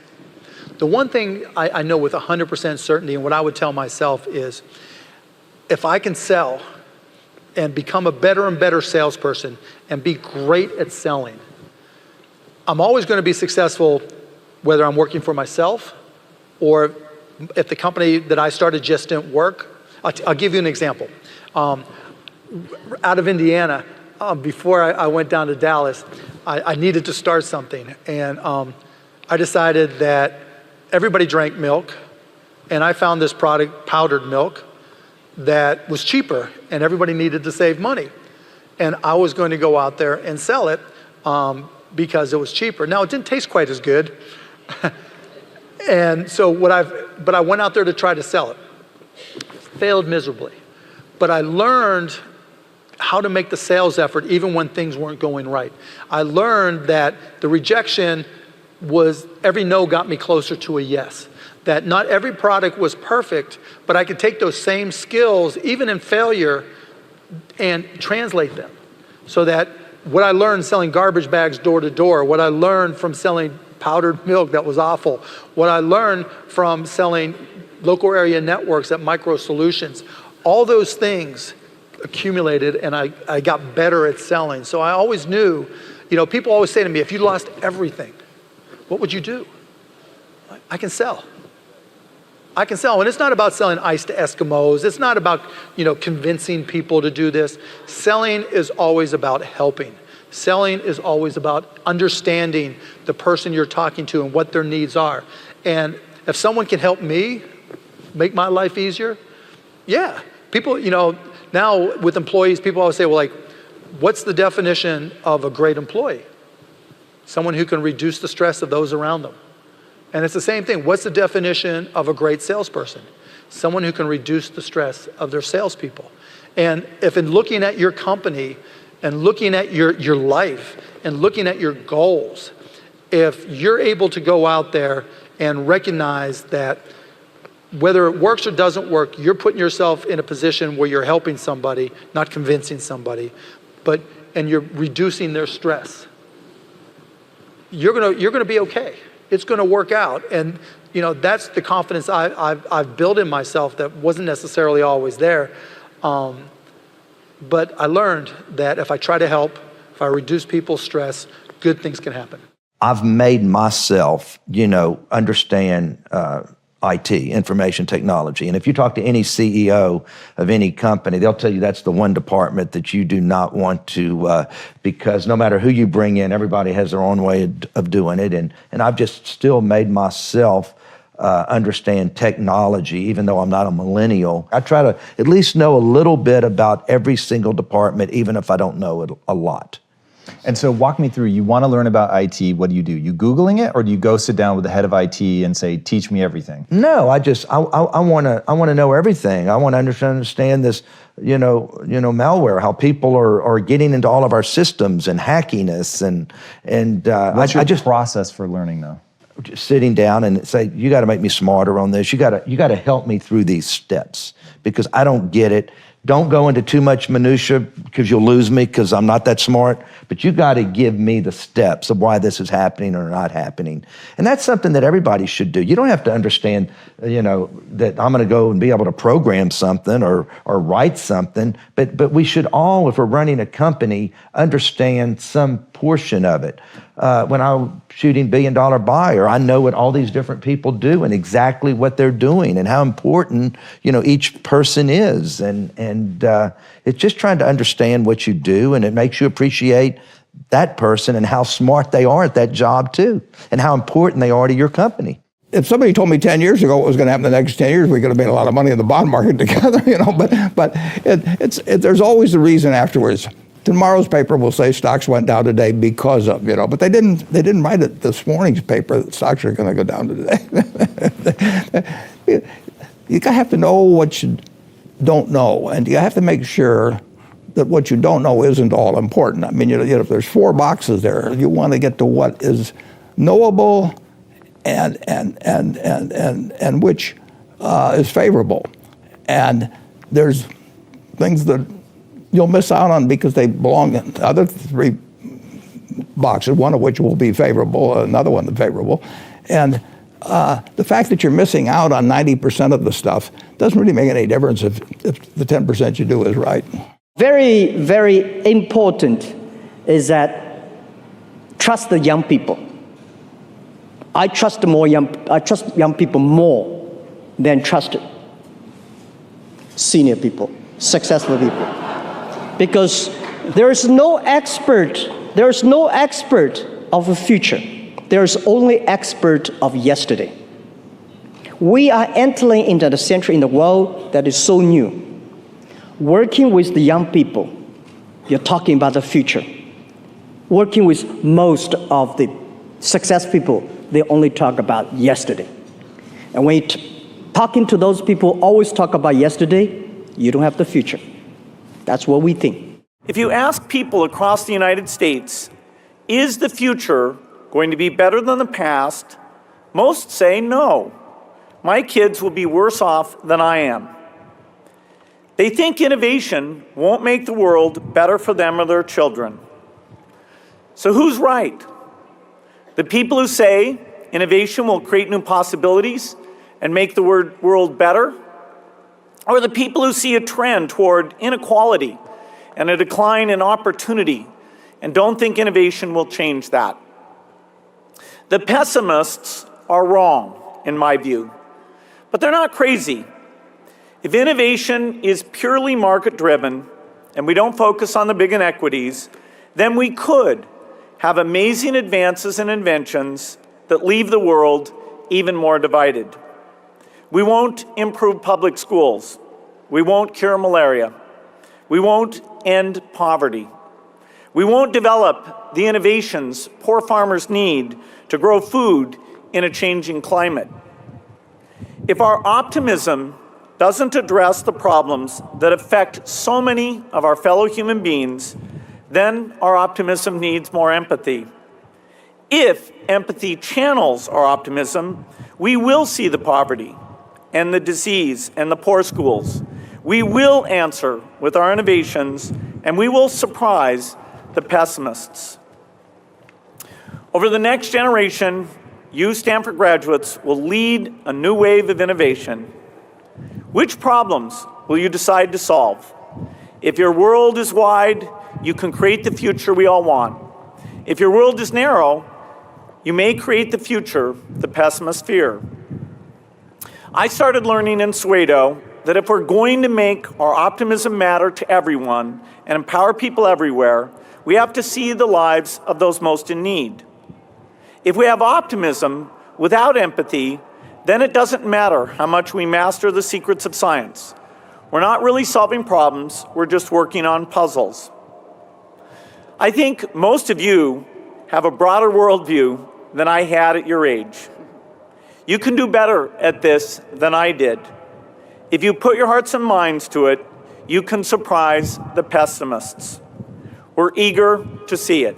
Your stock at one point, I think, went to $100, but then it went down to $6 or something like that. At the peak of the internet bubble, our stock peaked somewhere around $113. Thanks. And then after the internet bubble, busted open, our stock went down to $6. It went from 113 to 6 in less than a year. My annual shareholder that year starts with a one-word sentence, and that one-word sentence is the word ouch. So most of those internet companies of the dot-com era are out of business. Yeah. You survived. What was it that made you to survive, and virtually the rest of them are gone? That whole period is very interesting because the stock is not the company, and the company is not the stock. And so as I watched the stock fall from 113 to 6, I was also watching all of our internal business metrics, number of customers, profit per unit, everything you can imagine, defects, etc. Every single thing about the business was getting better and fast. And so as the stock price was going the wrong way, everything inside the company was going the right way. And we didn't need to go back to the capital markets. We didn't need more money. The only reason, a financial bust like the internet bubble bursting is, makes it really hard to raise money. But, we already had the money we needed. So we just needed to continue to progress. I had this need of coming to America. I mean, when I started learning about America at the age of 10, and we got geography lessons and learned about America and about and so the first photographs, I remember in those photos in the textbook, but also in Super 8mm film footage that they showed in the classroom, about the Golden Gate Bridge and the Empire State Building and the 6-lane highways and all this. I said, what am I doing here in Austria? I mean, there's little roads. I want to go over there and I want to be part of the big deal. And so I had always this desire that felt like that the only way I ever would get to America, because in those days it wasn't common that you buy yourself a ticket, that no one could afford that. So I had to kind of accomplish something big that takes me to America. And then when I read about this guy, Reg Park, who won Mr. Universe 3 times and then became a star in Hercules movies, and then was in Italy filming, and then in Hollywood filming, I felt that could be the ticket. I should become Mr. Universe. I should become kind of a second Reg Park. Of course, no one really bought into that. My parents thought I was totally insane. And I remember that I hung up pictures above my bed, for inspiration, pictures of Reg Park in his posing trunks and all that. My mother was so concerned, she called the local doctor, and she had him analyze the wall because she thought that there's something terribly wrong, that I have naked men above my bed, and all of my buddies had women hanging above their bed, and so she was concerned about that. And but I think that my parents really thought that there was something terribly wrong of being that driven. Because I would come home at lunchtime, and then instead of having lunch, I would do 200 sit-ups. And then at night, I would go to the stadium, and I would be lifting weights. I would come home at 10 o'clock at night, and I would be continuing lifting weights. So it was like one of this insanity. In the military, I would continue lifting weights. No matter how the training was and how tough the basic training was, I would always then lift weights afterwards. And as a tank driver, I would have on the side of the tank, in the toolbox, I would have my weights, my barbells, and my dumbbells, and my exercise bench and everything there in order to be, at any given time, if we stopped driving the tank and maneuvers at 2 in the morning, I would be able to pull out my weights and again lift for 2 hours my weights. So I was really a fanatic about the whole thing. But it's the only way you really get where the way I succeeded, because I became, at the age of 20, the youngest Mr. Universe in London in the history of bodybuilding, because the youngest before then was Reg Park, the guy I was talking about, with the age of 24, but I became the youngest with 20, but it was because I was like so serious about the whole thing, and it worked. With the age of 21, after I won my second Mr. Universe title, I got an invitation from Joe Weider, who was the publisher of all the muscle magazines in America, and also the person that had the biggest warehouses of weight training equipment and had food supplement companies and all this. And he brought me to America, and so there it was. I mean, 6 years after my dream started, I was in America. Our industry, some people think our industry is very mature. And they think there's going to be, rapid consolidation and very few companies left over, and it's pretty much very predictable from here on out. Which is that point of view I do not share at all. I think we're about 1 inch down a road that's many miles long, and that every time there's major technological innovation, there's a tremendous opportunity for new players, for a reorganization of the industry to occur. And I think that there is certainly as much opportunity for innovation in the next 5 years as any 5-year period I've ever seen in our industry. And I think there's just as much opportunity for new companies to come along, for new approaches to be taken, and for customers to get much better computers 5 years from now than they have today. So I'm pretty optimistic. And I think we all need to remember that we're just in the infancy of this revolution. And it will continue to occur throughout our lifetimes. And I hope, and I work with a group of people that all work very hard to make sure that the rate of innovation doesn't slow down, and that most of that innovation continues to come out of the United States of America. When you weigh a job offer, my message to you is, even later in life, when you're considering a career change, leave salary out of the equation. Make decisions based on the quality of the opportunity and where you will have the most fun and the most room for growth. What's important for your career is not your starting salary.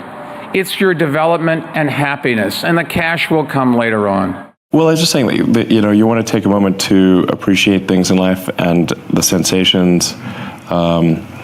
Food's incredible, and there's just so many good things that you can experience.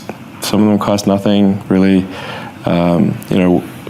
Have a walk in nature or just a nice meal, and it's like, wow, that's pretty great, And we should take a moment to appreciate these little things, the big things, the things that move your heart. I think that's probably the meaning of life, as close a definition as I can think. I was absolutely shocked the way we treated the Iraqis. We were incredibly aggressive against them, and was that really right? Couldn't we have done that at different? I'm being sarcastic, by the way. Of course, we're aggressive against the Iraqis. They were, they invaded Kuwait. They were threatening our oil supplies. They were threatening the world order, and of course, it was the job of our armed forces to defeat the enemy. It is my job to go out in the marketplace and win, and we run ads that compare our products to the competitors' products. We don't lie about that. We just say we can do this, they can't. We name the competition. It's fact-based advertising, and we say very clearly that that we're faster, and these tests prove it. We're more reliable, and these tests prove it. We're more economical, and so we'll name a competitor. That's considered that's not terribly even though the facts are true, it's considered a little bit rude by some people. I don't think it's immoral. I think that we're giving true facts to customers, giving valuable information to customers so they can make better decisions. It is Bill Gates' job to make Microsoft the biggest company on earth. That's what he's paid for. It's my job for Oracle to move from the number 2 software company in the world to become the number 1 software company in the world. That's my job. That's what I'm paid for. If I'm not aggressive enough in the pursuit of that, if I'm not successful in the pursuit of that, I should be gotten rid of.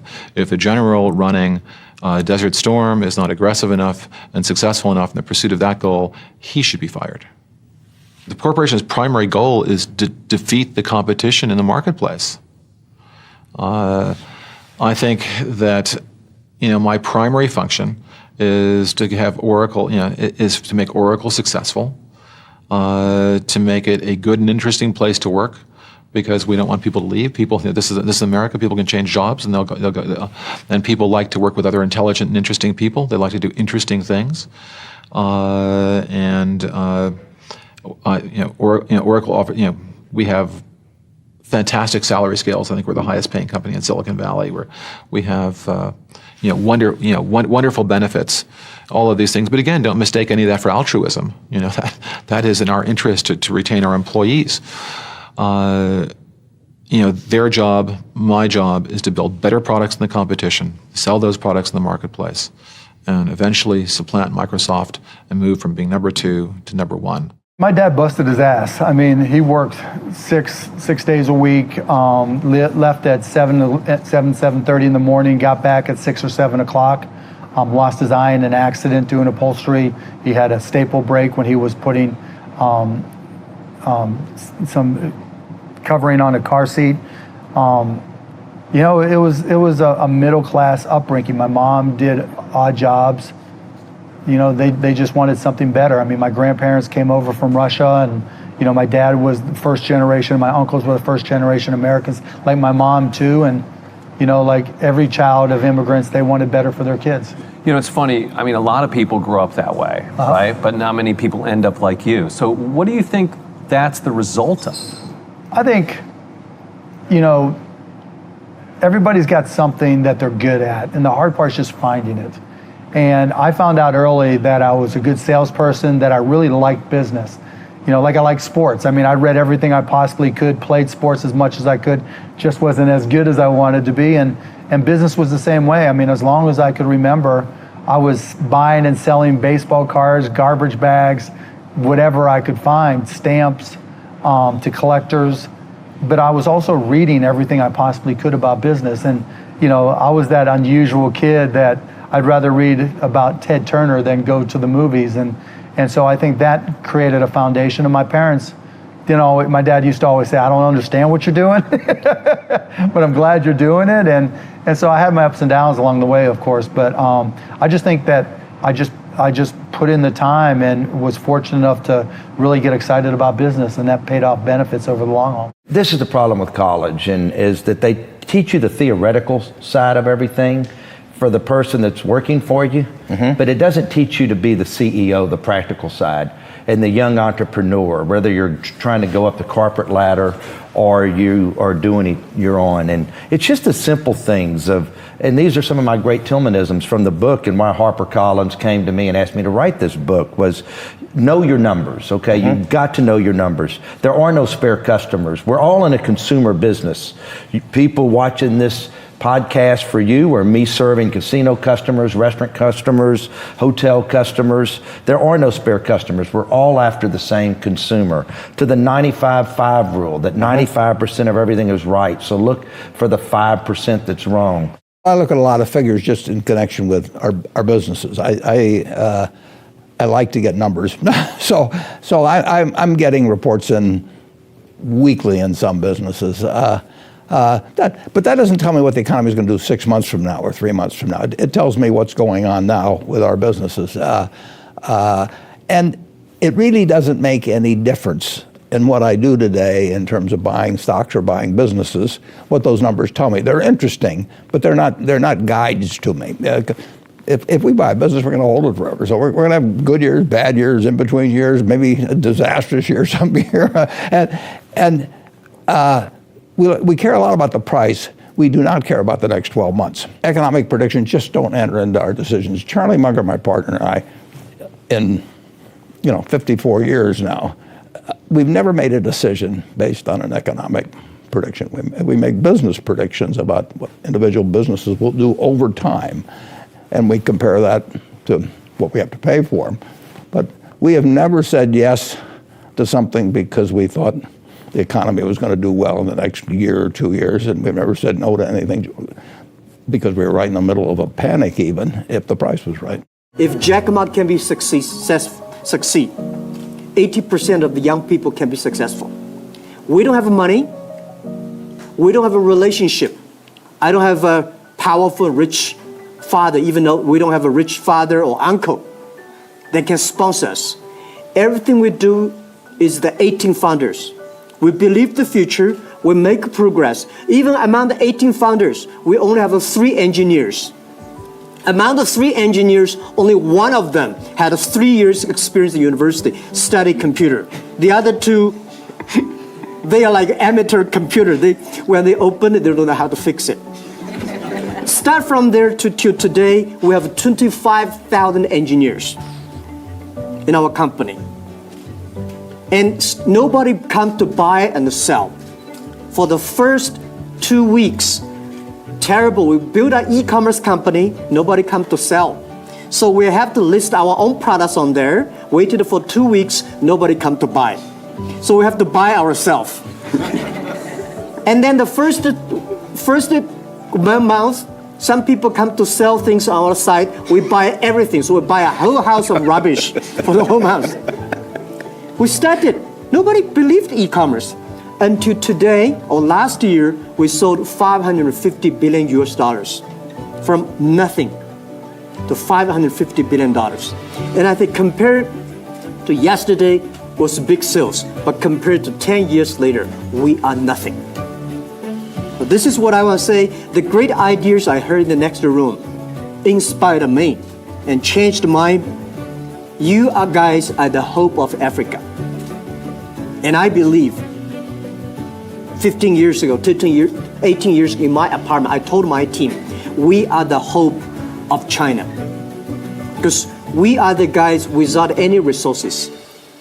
If we can make it, most people can make it.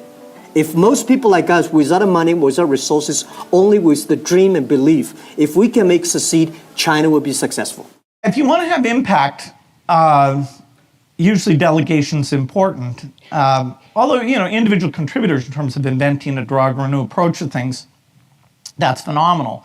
So when Microsoft first got started, I wrote most of the code, and everybody else's code I read and kind of rewrote. And that got us up to 10 people, and then I had to say to myself, okay, we're going to ship code that I didn't edit. And that was hard for me. But I kind of got over that. Then I still said, okay, I'm going to interview everyone, and I'm going to at least look at samples of their code. Well, that got us up to about 40 people. And that was at a point where I had sold way more software than we could write because everybody was so impressed. And I thought, well, I need to collect enough money to keep hiring all these people. But the demand was so high that we were actually falling behind. That's when I hired Steve, and Steve figured out how to control what promises I made to people, and B, how to hire lots of people and really good people and create organizations and teams. So I delegated to Steve that, and he was constantly saying to me, okay, we're going to hire programmers that you've never met, and I'd say, no, we're not. And then he would show me numerically that the constraint wasn't going to work, then I said, okay, then I would, know all the managers of the people. And so over time, and of course, I could say the quality per person was falling monotonically,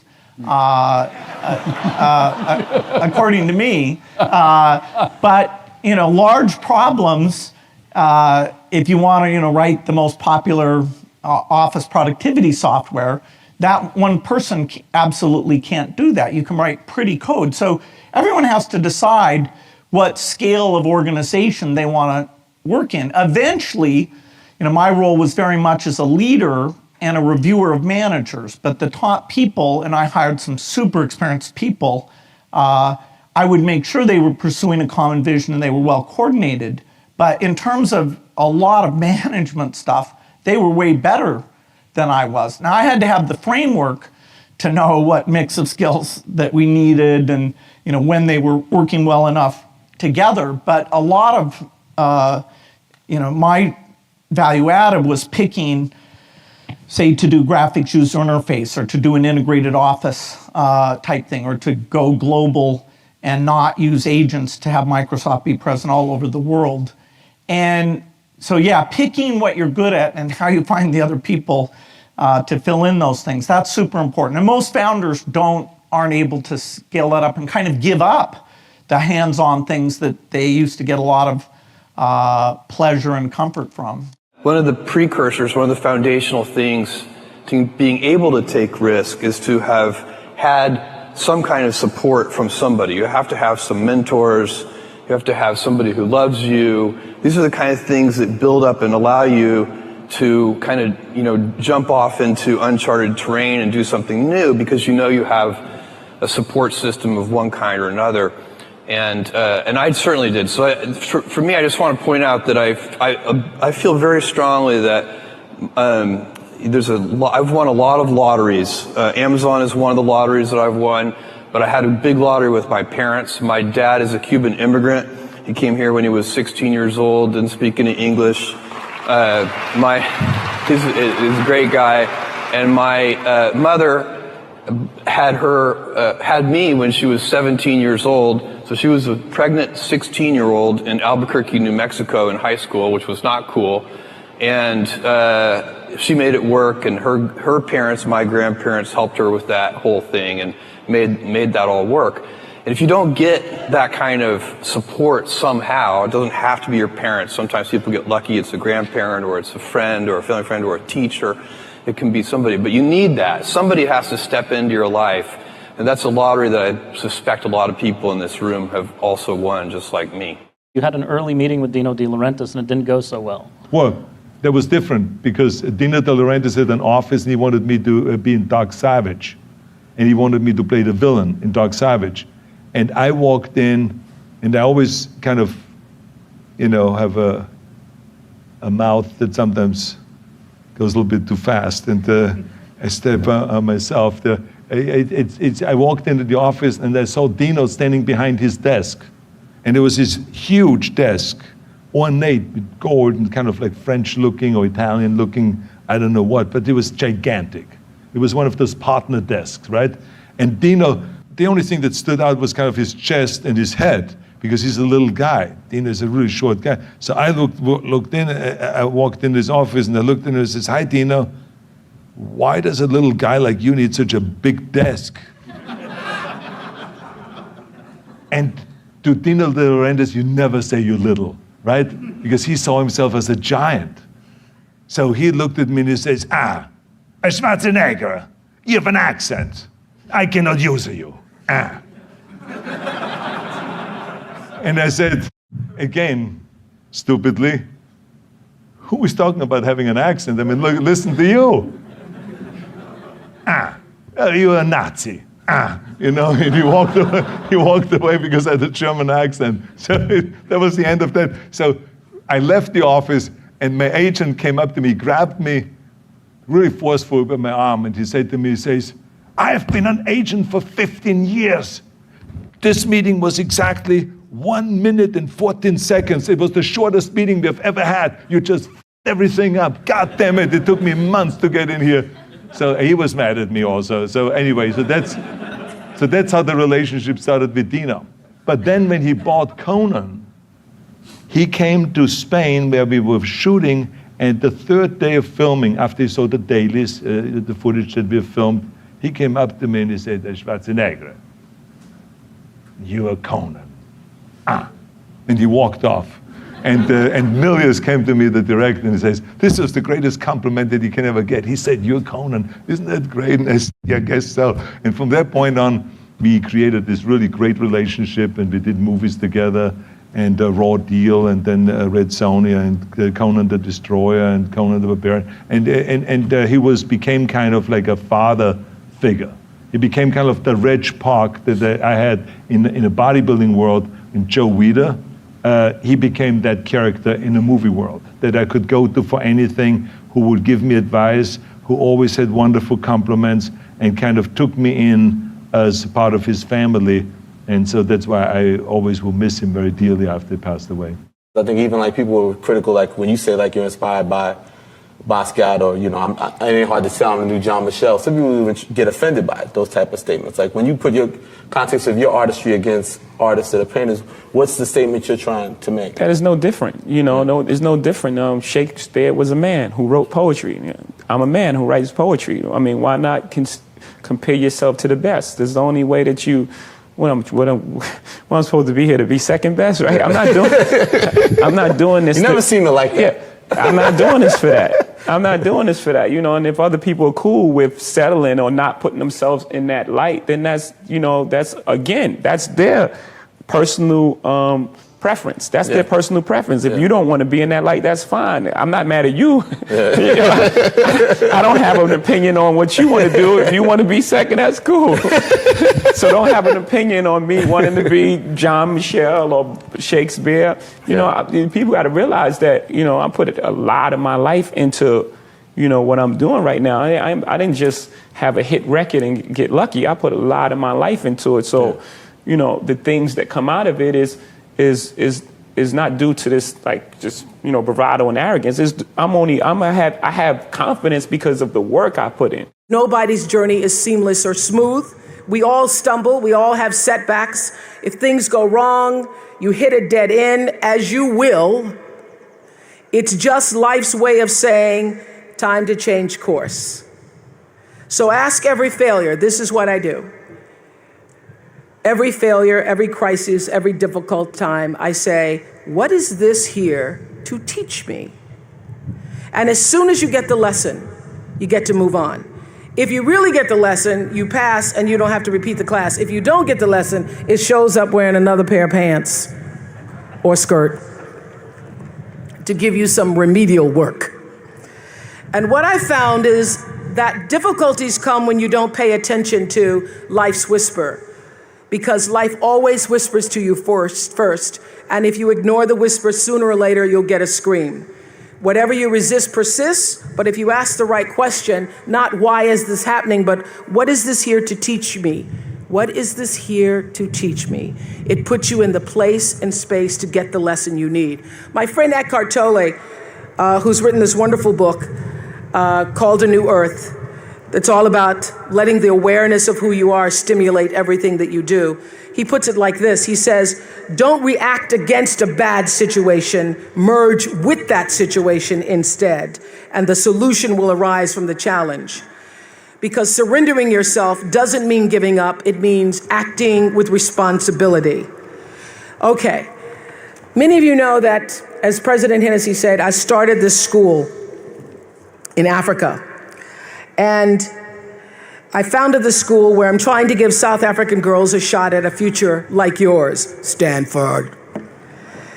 And I spent 5 years making sure that school would be as beautiful as the students. I wanted every girl to feel her worth reflected in her surroundings. So I checked every blueprint, I picked every pillow, I was looking at the grout in between the bricks, I knew every thread count of the sheets, I chose every girl from the villages, from 9 provinces, and yet last fall I was faced with a crisis I'd never anticipated. I was told that one of the dorm matrons was suspected of sexual abuse. Well, that was, as you can imagine, devastating news. First I cried, actually I sobbed for about a half an hour, and then I said, let's get to it. That's all you get, is a half an hour. You need to focus on the now, what you need to do now. So I contacted a child trauma specialist, I put together a team of investigators, I made sure the girls had counseling and support, and Gail and I got on a plane and flew to South Africa. And the whole time I kept asking that question, what is this here to teach me? And as difficult as that experience has been, I got a lot of lessons. I understand now the mistakes I made because I had been paying attention to all of the wrong things. I built that school from the outside in, when what really mattered was the inside out. So it's a lesson that applies to all of our lives as a whole. What matters most is what's inside. What matters most is the sense of integrity, of quality, and beauty. I got that lesson. And what I know is that the girls came away with something too. They've emerged from this more resilient and knowing that their voices have power.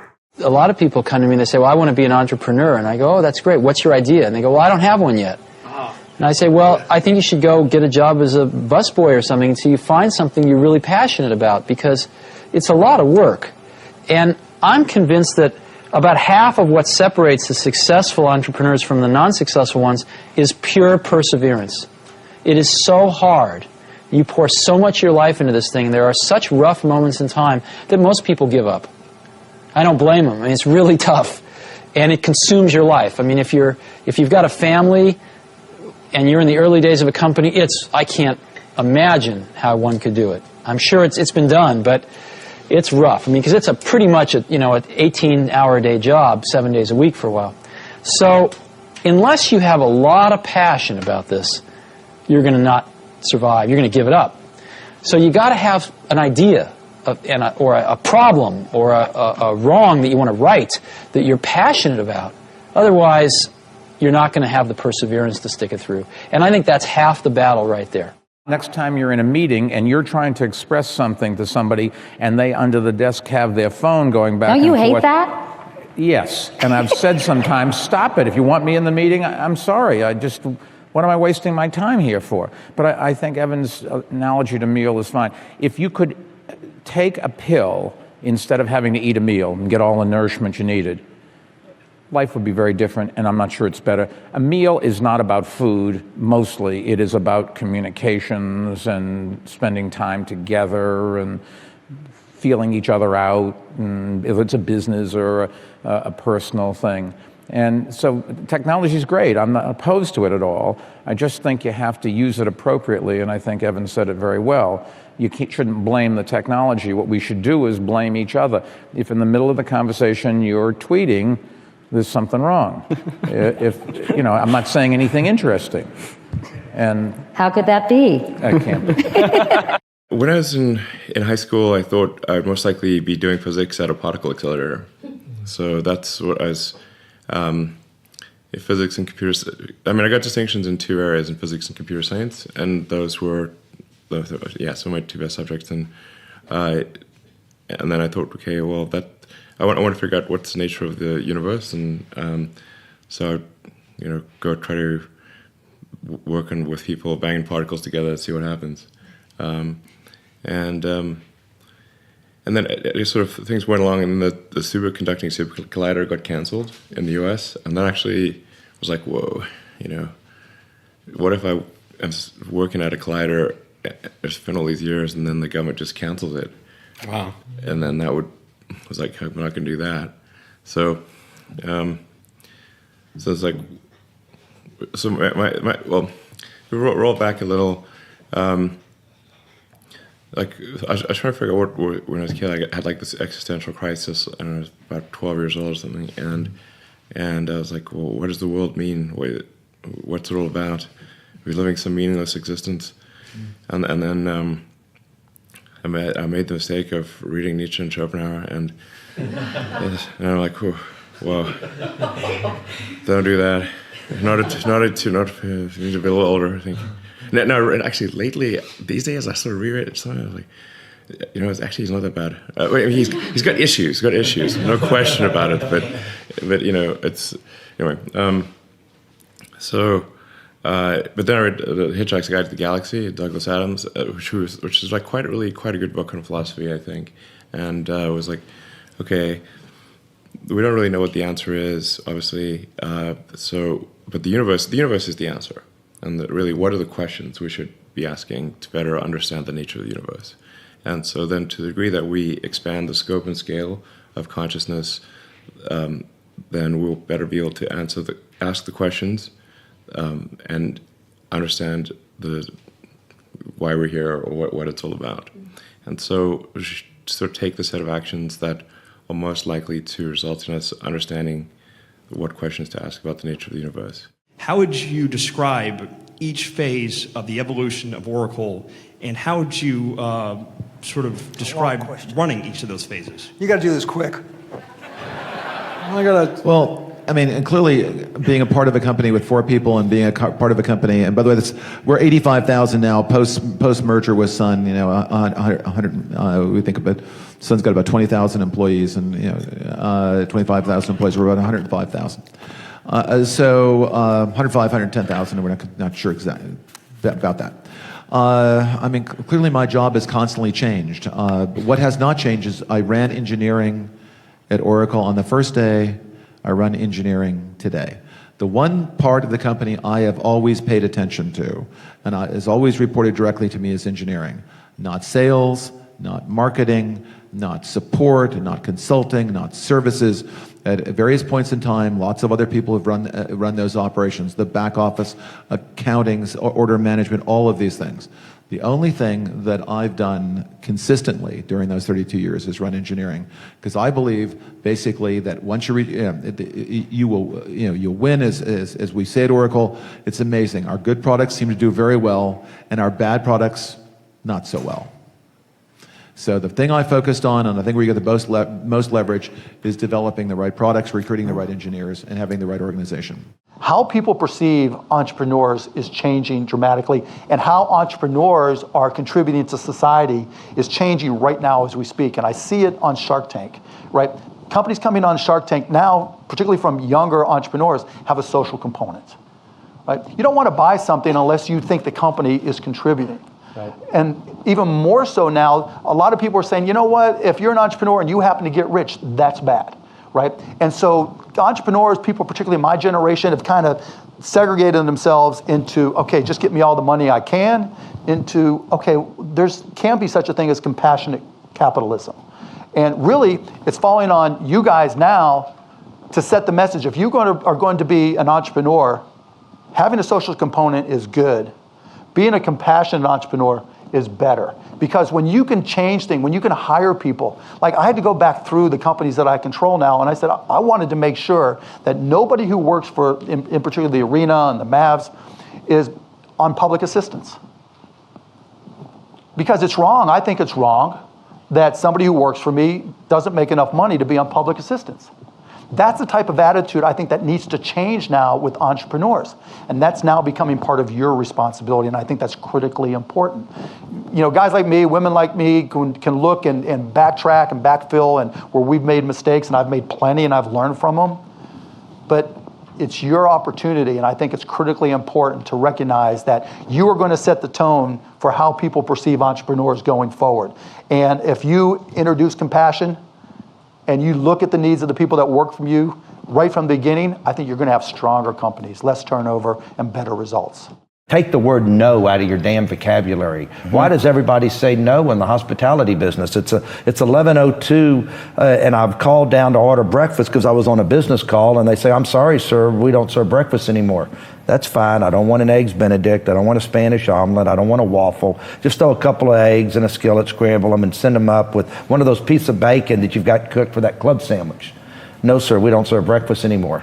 Well, you're going to throw a piece of chicken or a hamburger in that skillet for that chicken salad or that hamburger. Just throw me a couple of eggs that are sitting right there in that refrigerator.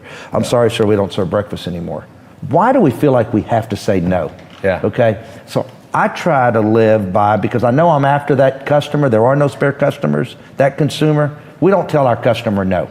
Okay, and especially in LA, a lot of these super chef-driven restaurants. There's a restaurant in town that will only serve a steak medium rare. And I'm not going to say who it is. I'm not ever going to go after a competitor. But you're going to tell me how to order your steak? Yeah. And that's part of the society today, is we're not worried about hospitality anymore or service anymore. A lot of the most expensive hotels now are these minimalistic hotels where they don't have any service. They don't have anything. But I'm paying more for a room there than a 5-star hotel. The most expensive hotels now are not your 5-star hotels. They're minimalistic hotels that can't even get 2-star. What happened to service and hospitality? In my own case, I was sort of wired for capital allocation. And being wired for capital allocation a couple of hundred years ago in Nebraska wouldn't have been a thing. And even now, being born in various parts of the world, it wouldn't have meant much. But here I was in this soon-to-be very rich capitalistic system, and it just so happened that what I did paid off enormously in a market system like we have. And if I'd had a talent in some other area that was way less commercial, I mean, I would have had a good time doing it, but it wouldn't have paid off like this. But of course, Jay said it perfectly when he talked about, you know, he's in there recording for himself, and the money comes afterwards. I mean, I got to do what I love. I mean, and it doesn't get any luckier than that. If you can spend your lifetime, and I'm 80 now, and doing things you love every single day. I mean, I would be doing what I do now, and I would have done it in the past, if the payoff had been in seashells or shark's teeth or anything else. If you can go to work every morning, I tap dance to work, you know, and I come down, and every day's exciting. The future has no experts. right?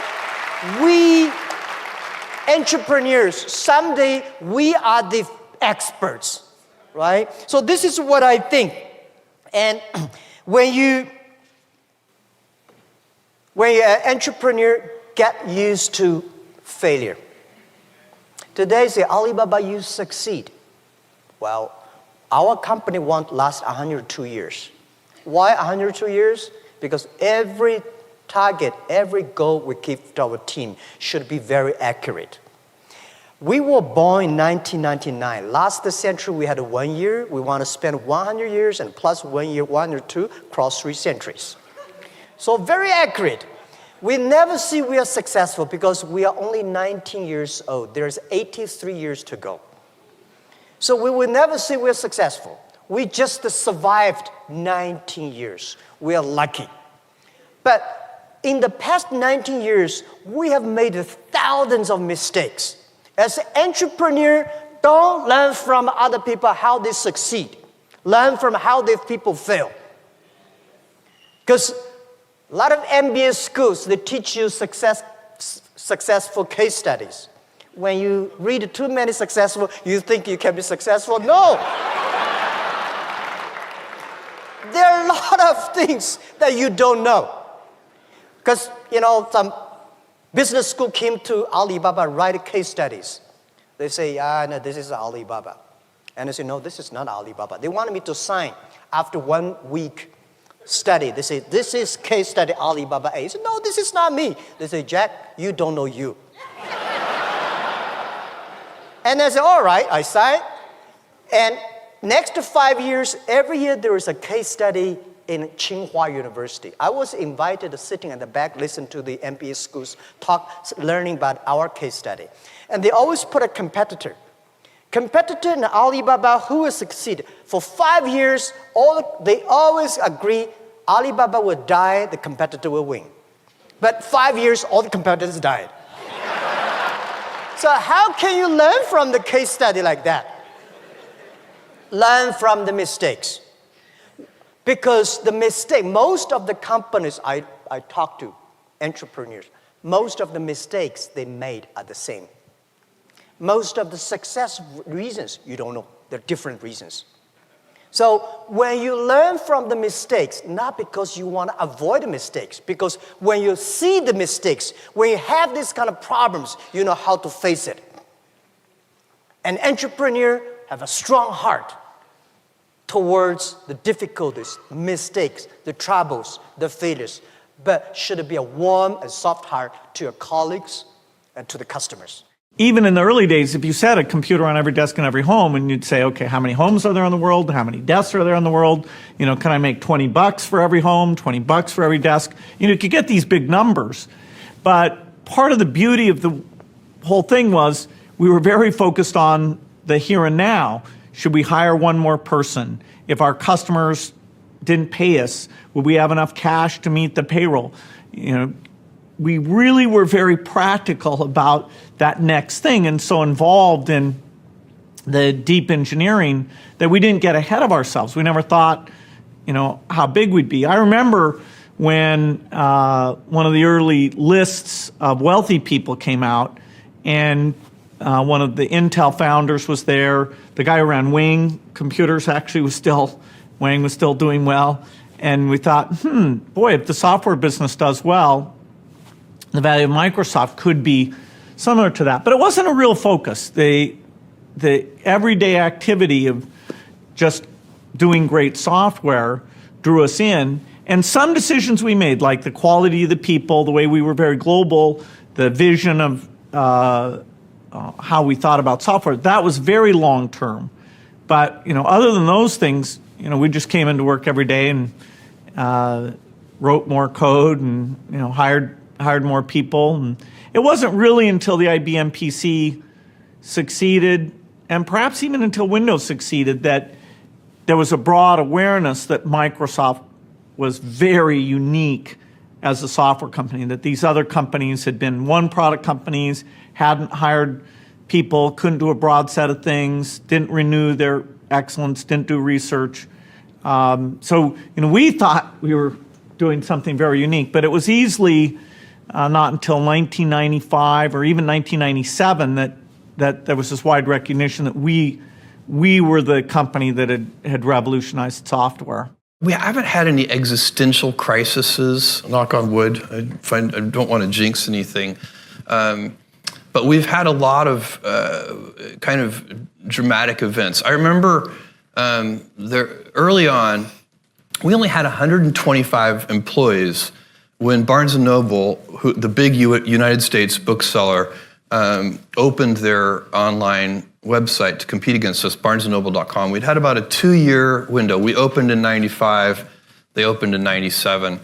And at that time, all of the headlines, and the funniest were about how we were about to be destroyed by this much larger company. We had 125 employees and $60 million a year in annual sales, 60 million with an M.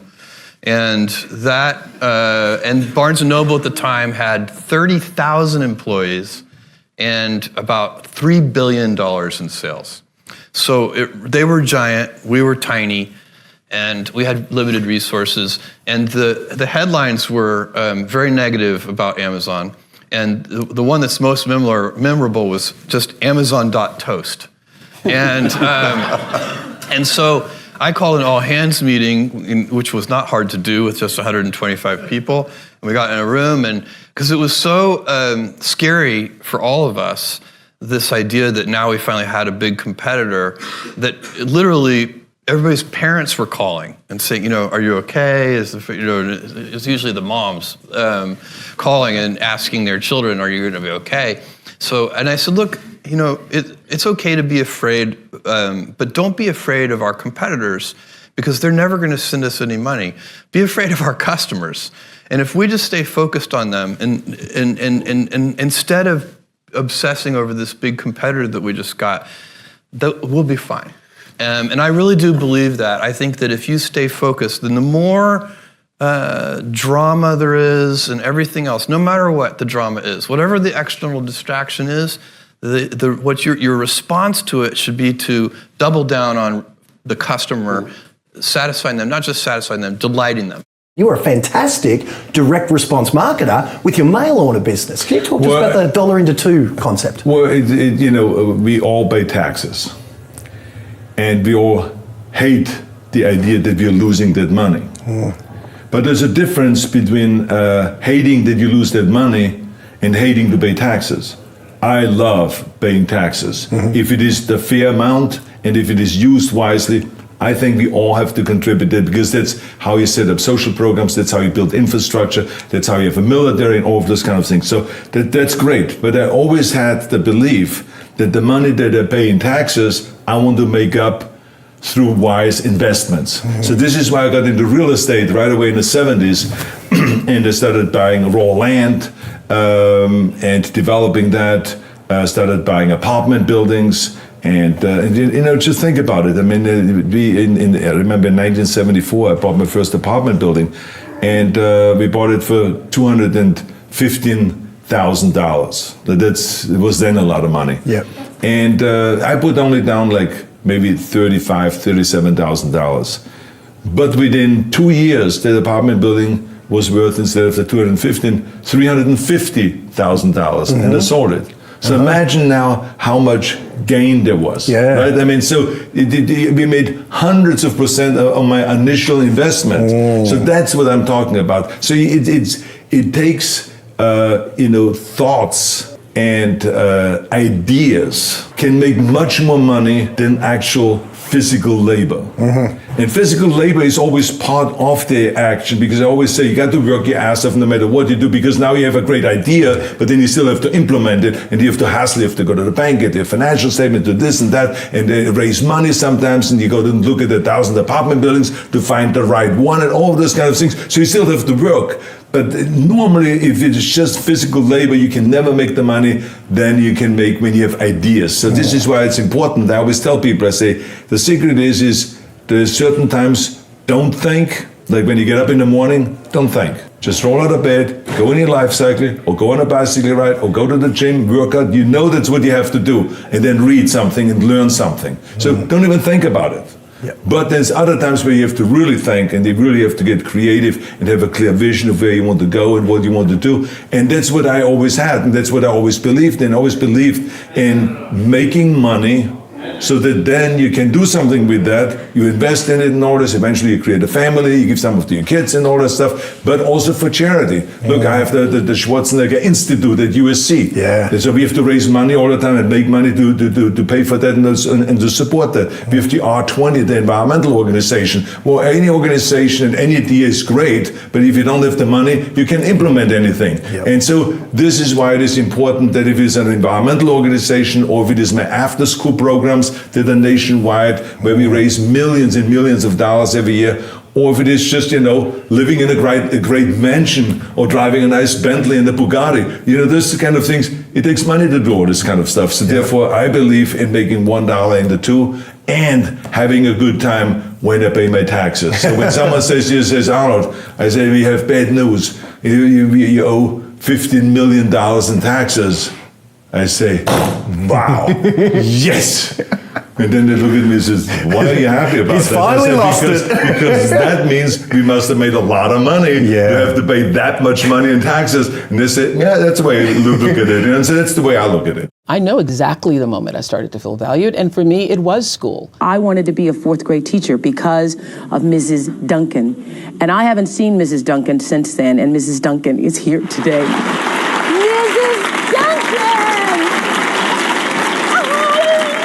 The moment I felt the most value was in my fourth grade class when Mrs. Duncan said to me, I was the one who was chosen to lead the class and whatever it was. So what was I like? I don't really remember. I do remember you. I remember you were such a fluent reader. Well, if I had had a class full of students like Oprah, I would have been floating on air. Mrs. Duncan instilled in me this sense of believing that I mattered.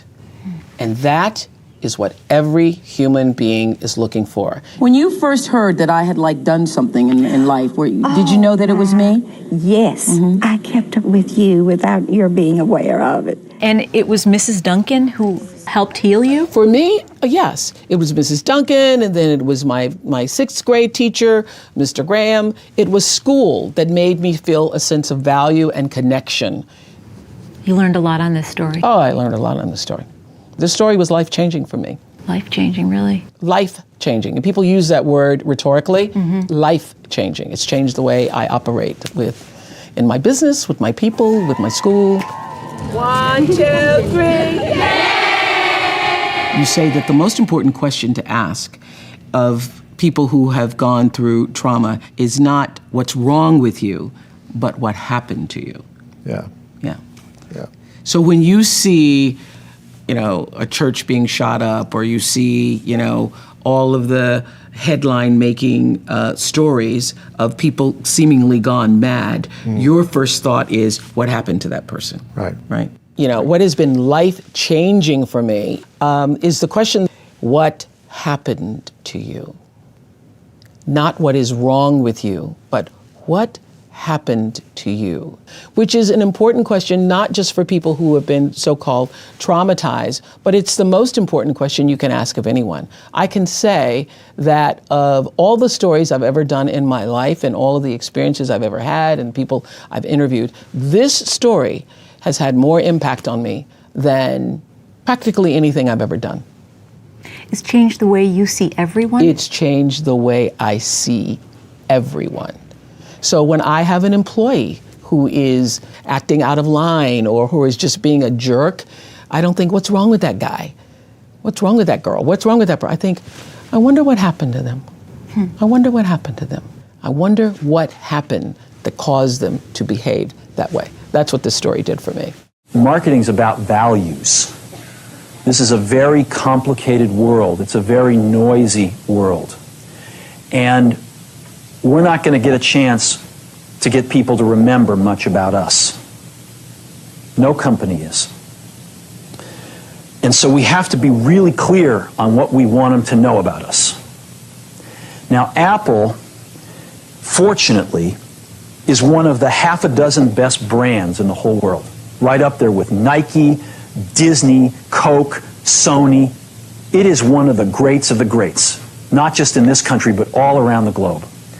And but even a great brand needs investment and caring if it's going to retain its relevance and vitality. And the Apple brand has clearly suffered from neglect in this area in the last few years. And we need to bring it back. The way to do that is not to talk about speeds and feeds. It's not to talk about MIPS and megahertz. It's not to talk about why we're better than Windows. The dairy industry tried for 20 years to convince you that milk was good for you. It's a lie, but they tried anyway. And the sales were going like this. And then they tried Got Milk, and the sales have gone like this. Got Milk doesn't even talk about the product. Matter of fact, it focuses on the absence of the product. But the best example of all, and one of the greatest jobs of marketing in the universe has ever seen is Nike. Remember, Nike sells a commodity. They sell shoes. And yet, when you think of Nike, you feel something different than a shoe company. In their ads, as you know, they don't ever talk about the products. They don't ever tell you about their air soles and why they're better than Reebok's air soles. What does Nike do in their advertising? They honor great athletes and they honor great athletics. That's who they are. That's what they are about. Whatever your field, volunteer to take on some new assignments, even if they are outside your comfort zone. Take the initiative on your own to learn and develop new skills and to build contacts with people who can help you down the road. When you have learned enough, let me put it this way. I know of no Nobel Prize winner who has stopped studying. And in the information economy, everyone in both white-collar and blue-collar jobs will have to keep deepening their knowledge and adapting to technological change. If you think of like what is education, like you're basically downloading data and algorithms into your brain. And it's actually amazingly bad in conventional education because like it shouldn't be like this huge chore. So you're making it way better. But I mean, I think a lot of the things that I would say you've probably heard 100 times, and in fact are if not doing. Like the more you can gamify the process of learning, the better. Like for my kids, I do not have to encourage them to play video games. Yeah. Okay, yeah. I have to like pry them from their hands, like crack. Yes, yeah. yes. It's like drop that crack needle. Yeah, yeah. You have that problem at your house too. Yeah, yes, exactly. The crack is addictive. Yeah. So it's it's to the degree that you can make somehow learning like a game, then it's better. And I think unfortunately, like a lot of education is very vaudevillian. You've got someone standing up there kind of lecturing at people, and they've done the same lecture 20 years in a row, and they're not very excited about it. And that lack of enthusiasm, is conveyed to the students that they're not very excited about it. They don't know why they're there. Like, why are we learning this stuff? We don't even know why. In fact, I think a lot of things people learn, probably there's no point in learning them. Because they never use them in the future. Because who's going to launch a rocket into space? I mean, that's just like, yeah, exactly. That never happens. Well, you have to say, like, people, I think, don't stand back and say, well, why are we teaching people these things? And we should tell them probably why we're teaching these things. Because a lot of kids just in school kind of puzzled as to why they're there. And I think if you can explain the why of things, then that makes a huge difference to people's motivation. Yeah. Then they understand purpose. Yeah. So I think that's pretty important. And you've got 440,000 customers, 145 countries. Where do you go from here? Well, we want to make sure we beat Amazon in cloud database. It's funny to hear you say that. I mean, that's it. Simple. It's very simple. It's very simple.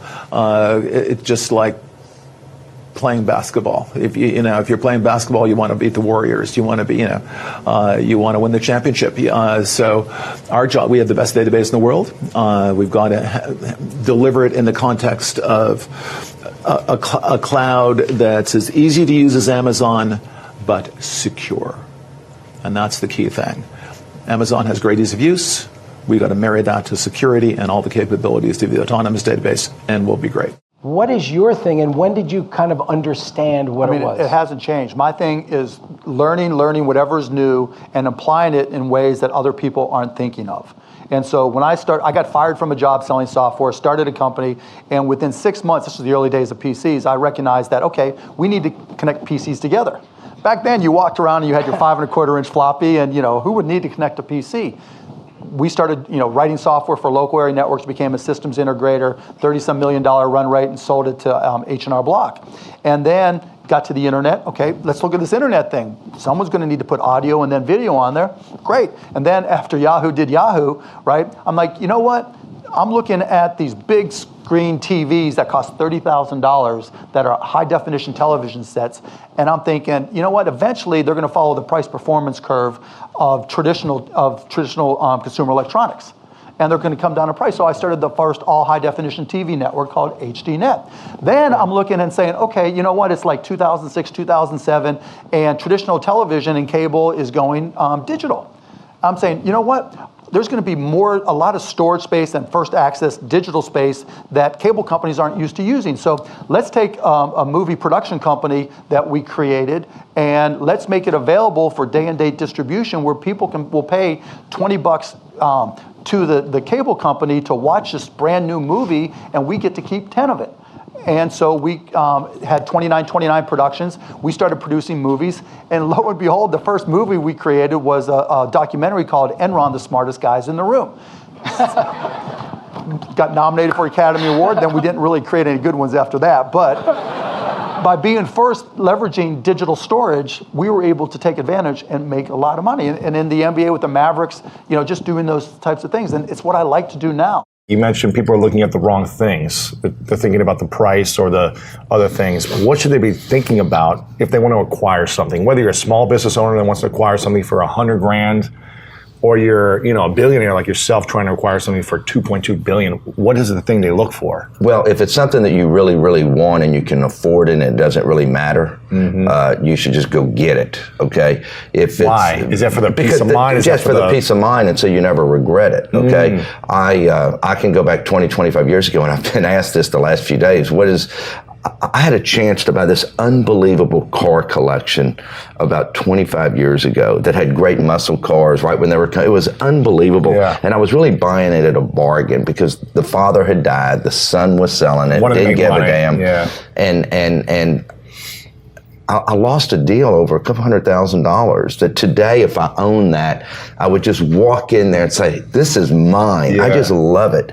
And I learned a lesson. And 25 years later, that's the one deal that comes back and haunts me because I negotiated a little bit too hard for something that really mattered. Now, let's look at in a box of a real business deal. You can't get caught up emotionally. There's always another deal. And I walk away from deals all the time. Really? All the time, because there's always another deal. But you know what?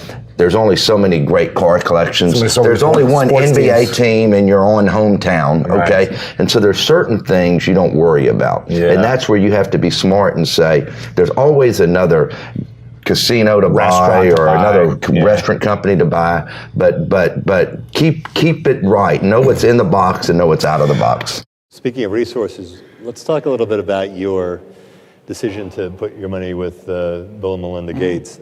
You are somebody, obviously, who's, arguably, not even arguably, definitively by numbers, the best in the world in terms of figuring out how to allocate capital. I mean, dollars don't lie, and then put it to work. And yet, with philanthropy, you basically outsourced it. How did that? That's true. But when my wife had a baby, I didn't deliver it either. I mean, I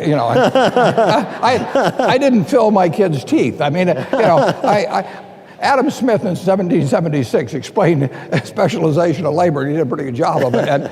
And I feel I'm very good at piling up money, and my wife was very good at unpiling it. I mean, it's a very simple formula. And she was going to handle the philanthropy big time, and she did during her lifetime at a moderate level.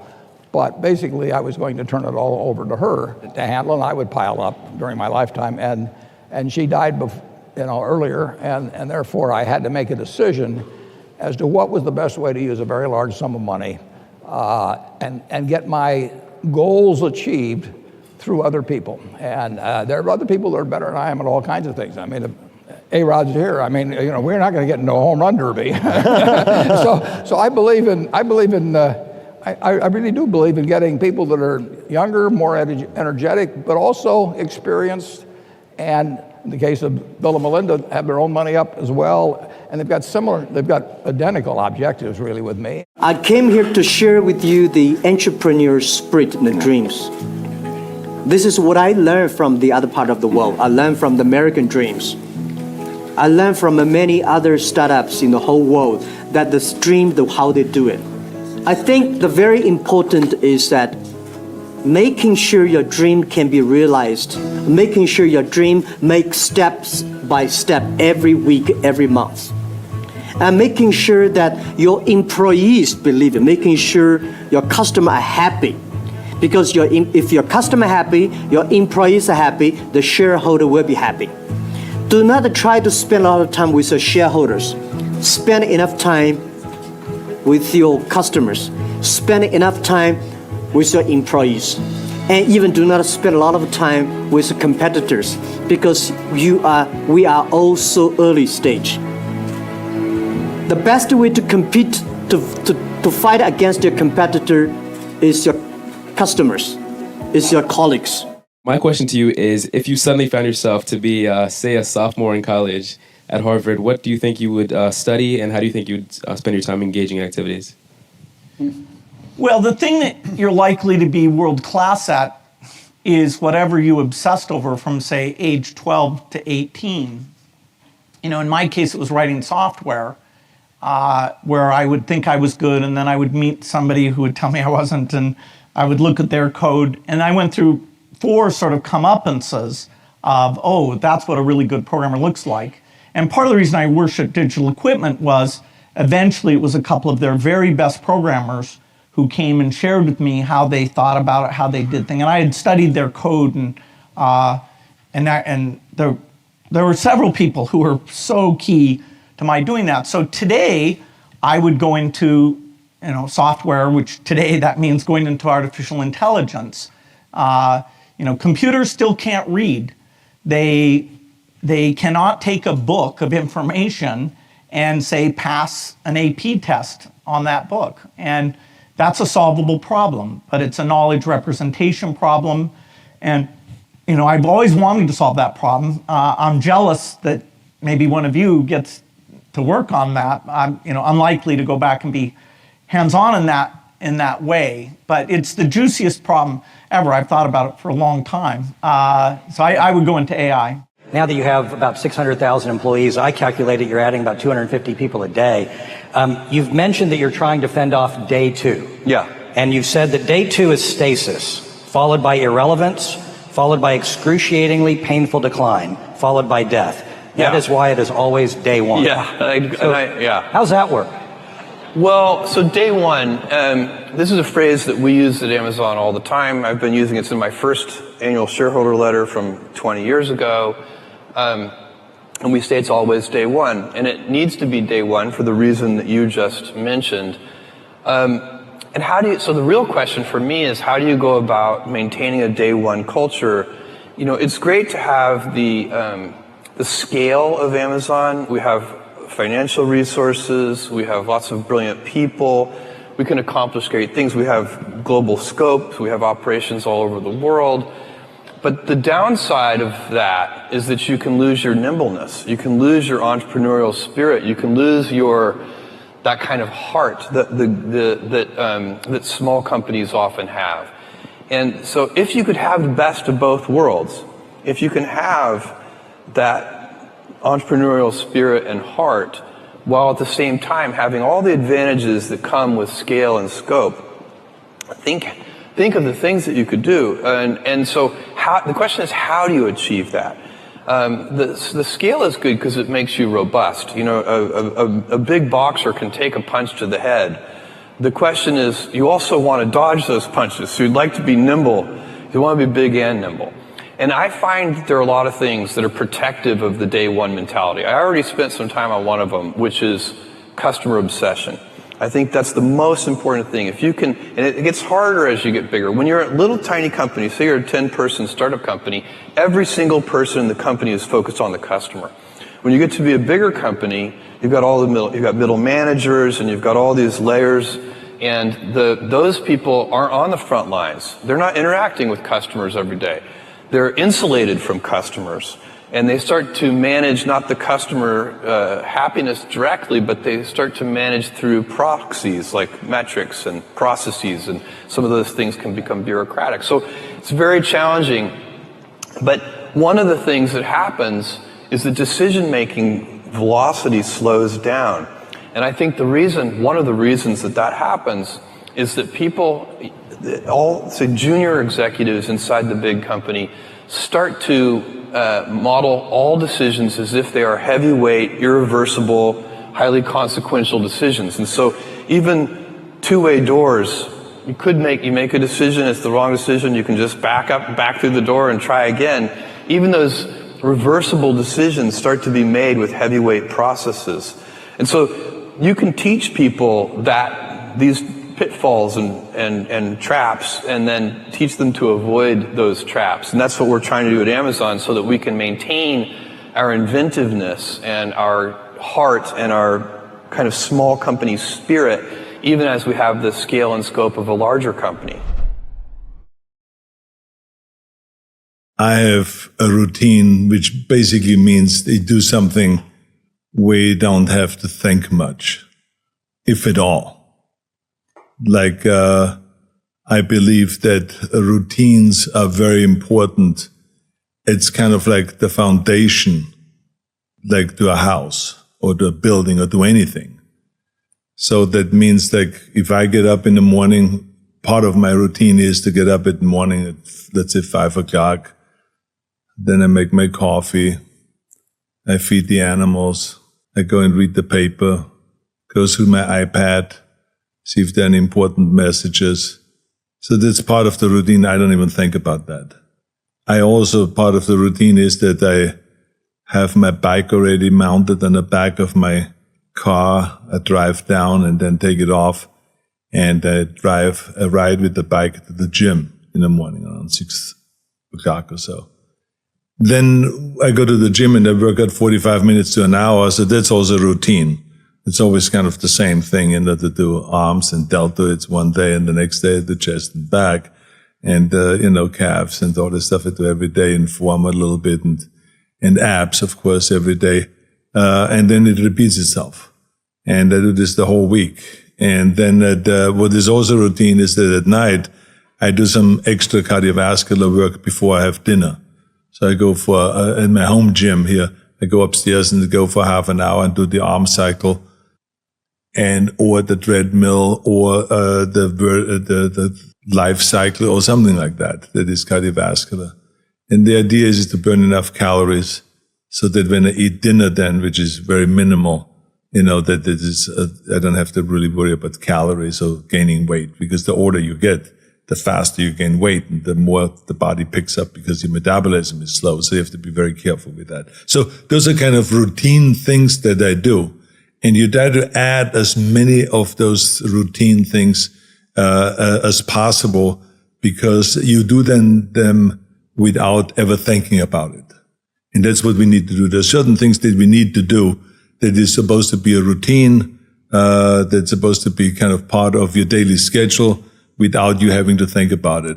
And so that's basically my kind of routine, and I'm a big believer in that. Everybody works hard, and everybody has their own dreams. There was a time where I used to spend a lot of energy wanting things. Of course, it's easy for me to say, oh, things don't define you, because I got a lot of things. Things are nice, I like them. But this is what I learned. When you can surrender to the dream, you get to live in the space of the higher power. You get to live in the space that you purposefully have come to earth to claim for yourself. So, around 1984, I was sitting in bed one morning, Sunday morning, should have been in church, but I wasn't. I was reading the New York Times review of The Color Purple. And I thought, whoa, this sounds like a really great book. I got out of bed in my pajamas, put on my galoshes, and went to the store to get the copy of The Color Purple. I read The Color Purple in one afternoon, went back to the bookstore, bought every book of The Color Purple. I took the books to the office, and I said to everybody, y'all got to read this book. Oh, my God, you got to read this book, Color Purple. I needed a book club. I didn't have one. So I passed out the book to everybody I knew. Please, read The Color Purple, read The Color Purple. Then I start to hear that somebody's going to do a movie about The Color Purple. But I don't know anybody in the movie business. By this time, I was on AM Chicago. I don't know anybody. I start praying to God. God, please help me find a way to get into Color Purple. I say, Jesus, I don't even have to have a speaking part. I will be, because I went to the movies and I saw on the movie credits, at the last credit, there's something called Best Boy. So I said, Jesus, if you just let me be best girl, that'd be all right by me. I can be best girl. I can carry the script. I can help the people with the water. I can do whatever. So I start praying for The Color Purple. As divine law would have it, Quincy Jones comes to Chicago, and he is in Chicago for 1/2 of a day because somebody has filed a suit against Michael Jackson claiming that Billie Jean was their lover and that's not his song. So Quincy had taken the red eye to Chicago. He was in his hotel room. He was coming out of the shower, and the television in his hotel room is on AM Chicago. There sits little chubby me with my Jerry curl on AM Chicago. Quincy Jones tells Reuben Cannon, the casting agent, I think I found Sophia. So I get a call from Reuben Cannon who says, I'm calling about a movie. It's called Moon Song. Would you be interested to come and audition? And I say, I have not been praying for Moon Song.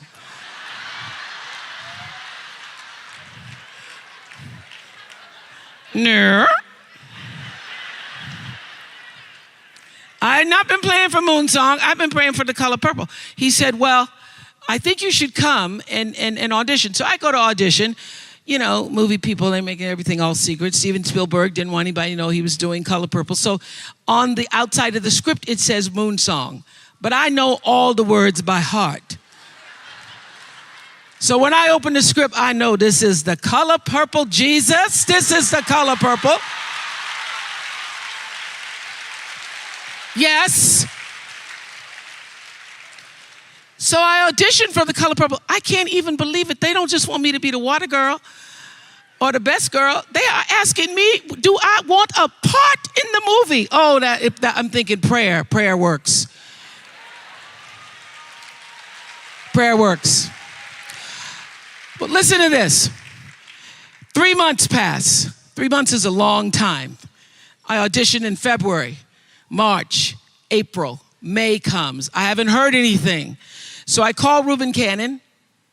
I say, Mr. Cannon, I'm sorry, sir, I haven't heard anything. I expected to hear something by now. And Reuben Cannon, African-American man, says to me, you don't call me, I call you. And I didn't call you. Do you understand that I have real actresses who have auditioned for this part? Real actresses. And he tells me who just left his office. And I went, well, okay, I'm not getting that part. So I hang up the phone and I start crying. I can't believe that God has played this trick on me. I think this is a trick. So I decide that this is because the fat has finally caught up with me. The fat has finally caught up with me, and now I must get rid of the fat. In 2 weeks, I am going to go to a fat farm, and I'm going to lose 25 pounds.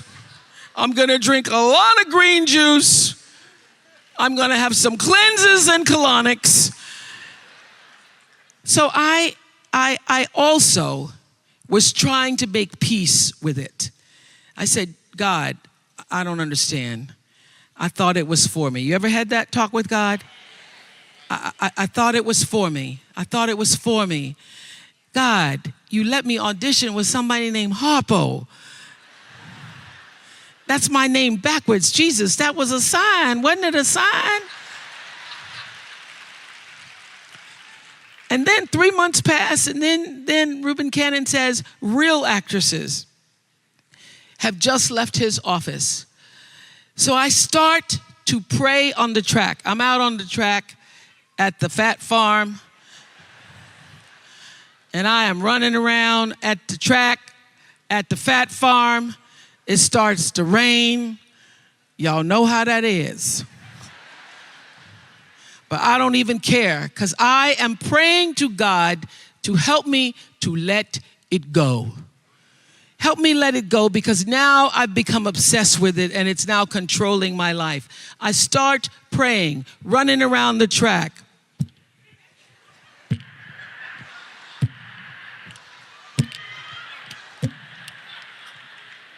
And I keep hearing this noise, and I can't, there's nobody on the track but me, and I'm running around the track. And I look around, and it is my thighs rubbing together. It's my thighs.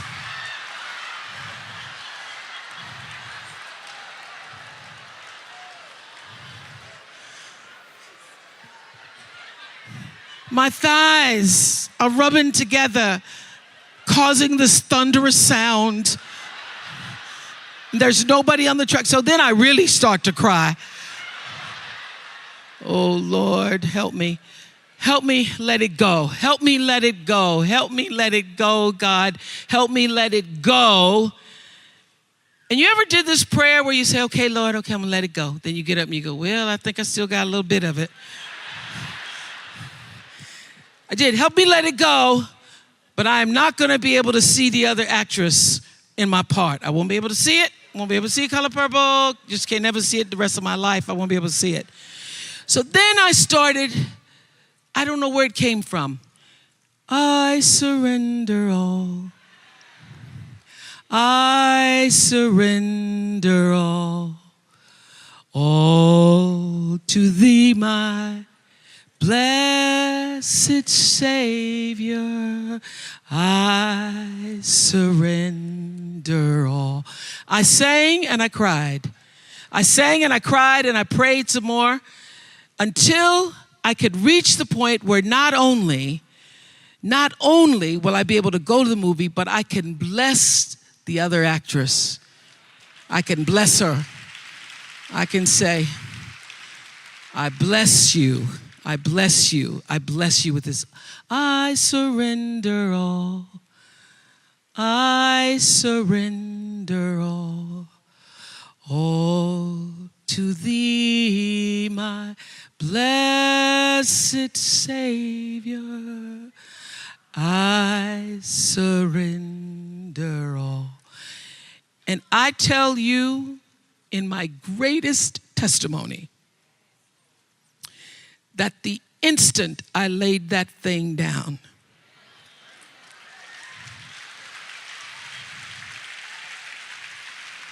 I'm telling you, when I laid it down and it didn't have me anymore, it had no control over me anymore, I didn't feel anything about it anymore. When I let it go, when I intentionally surrendered it to the power that was greater than I could ever know. The instant that happened, a woman comes running out of the cafeteria screaming, Winfrey? Is your name Winfrey? For 10 years, nobody could pronounce my name.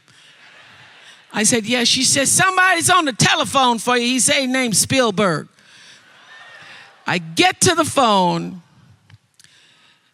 He says, I hear you're at a fat farm. I said, no, sir.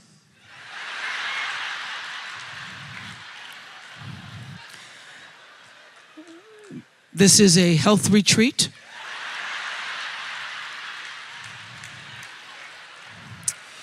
He says, I'd like to see you in my office in California tomorrow. This was in Wisconsin I'd like to see you in my office. And if you lose a pound, you could lose this part.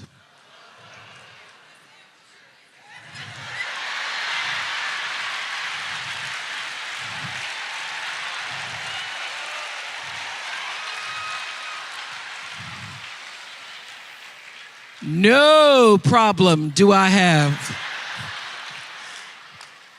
I'll have no problem not losing a pound. So, honey, I packed my bags and I stopped at the Dairy Queen.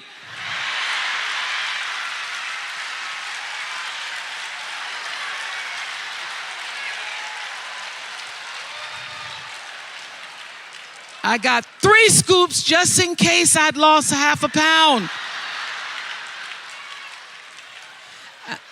And the next day, I was in Steven Spielberg's office and he said, you're hired. You're hired. For more incredible business motivation, check the video right there next to me. I think you'll love it. Continue to believe, and I'll see you there. You want to get on a train that's going to go 90 miles an hour and not one that's going to go 30 miles an hour, and you're going to try to figure out how to push it along a little faster. So it really does make a huge difference. There are some businesses that are inherently, there's far more opportunity.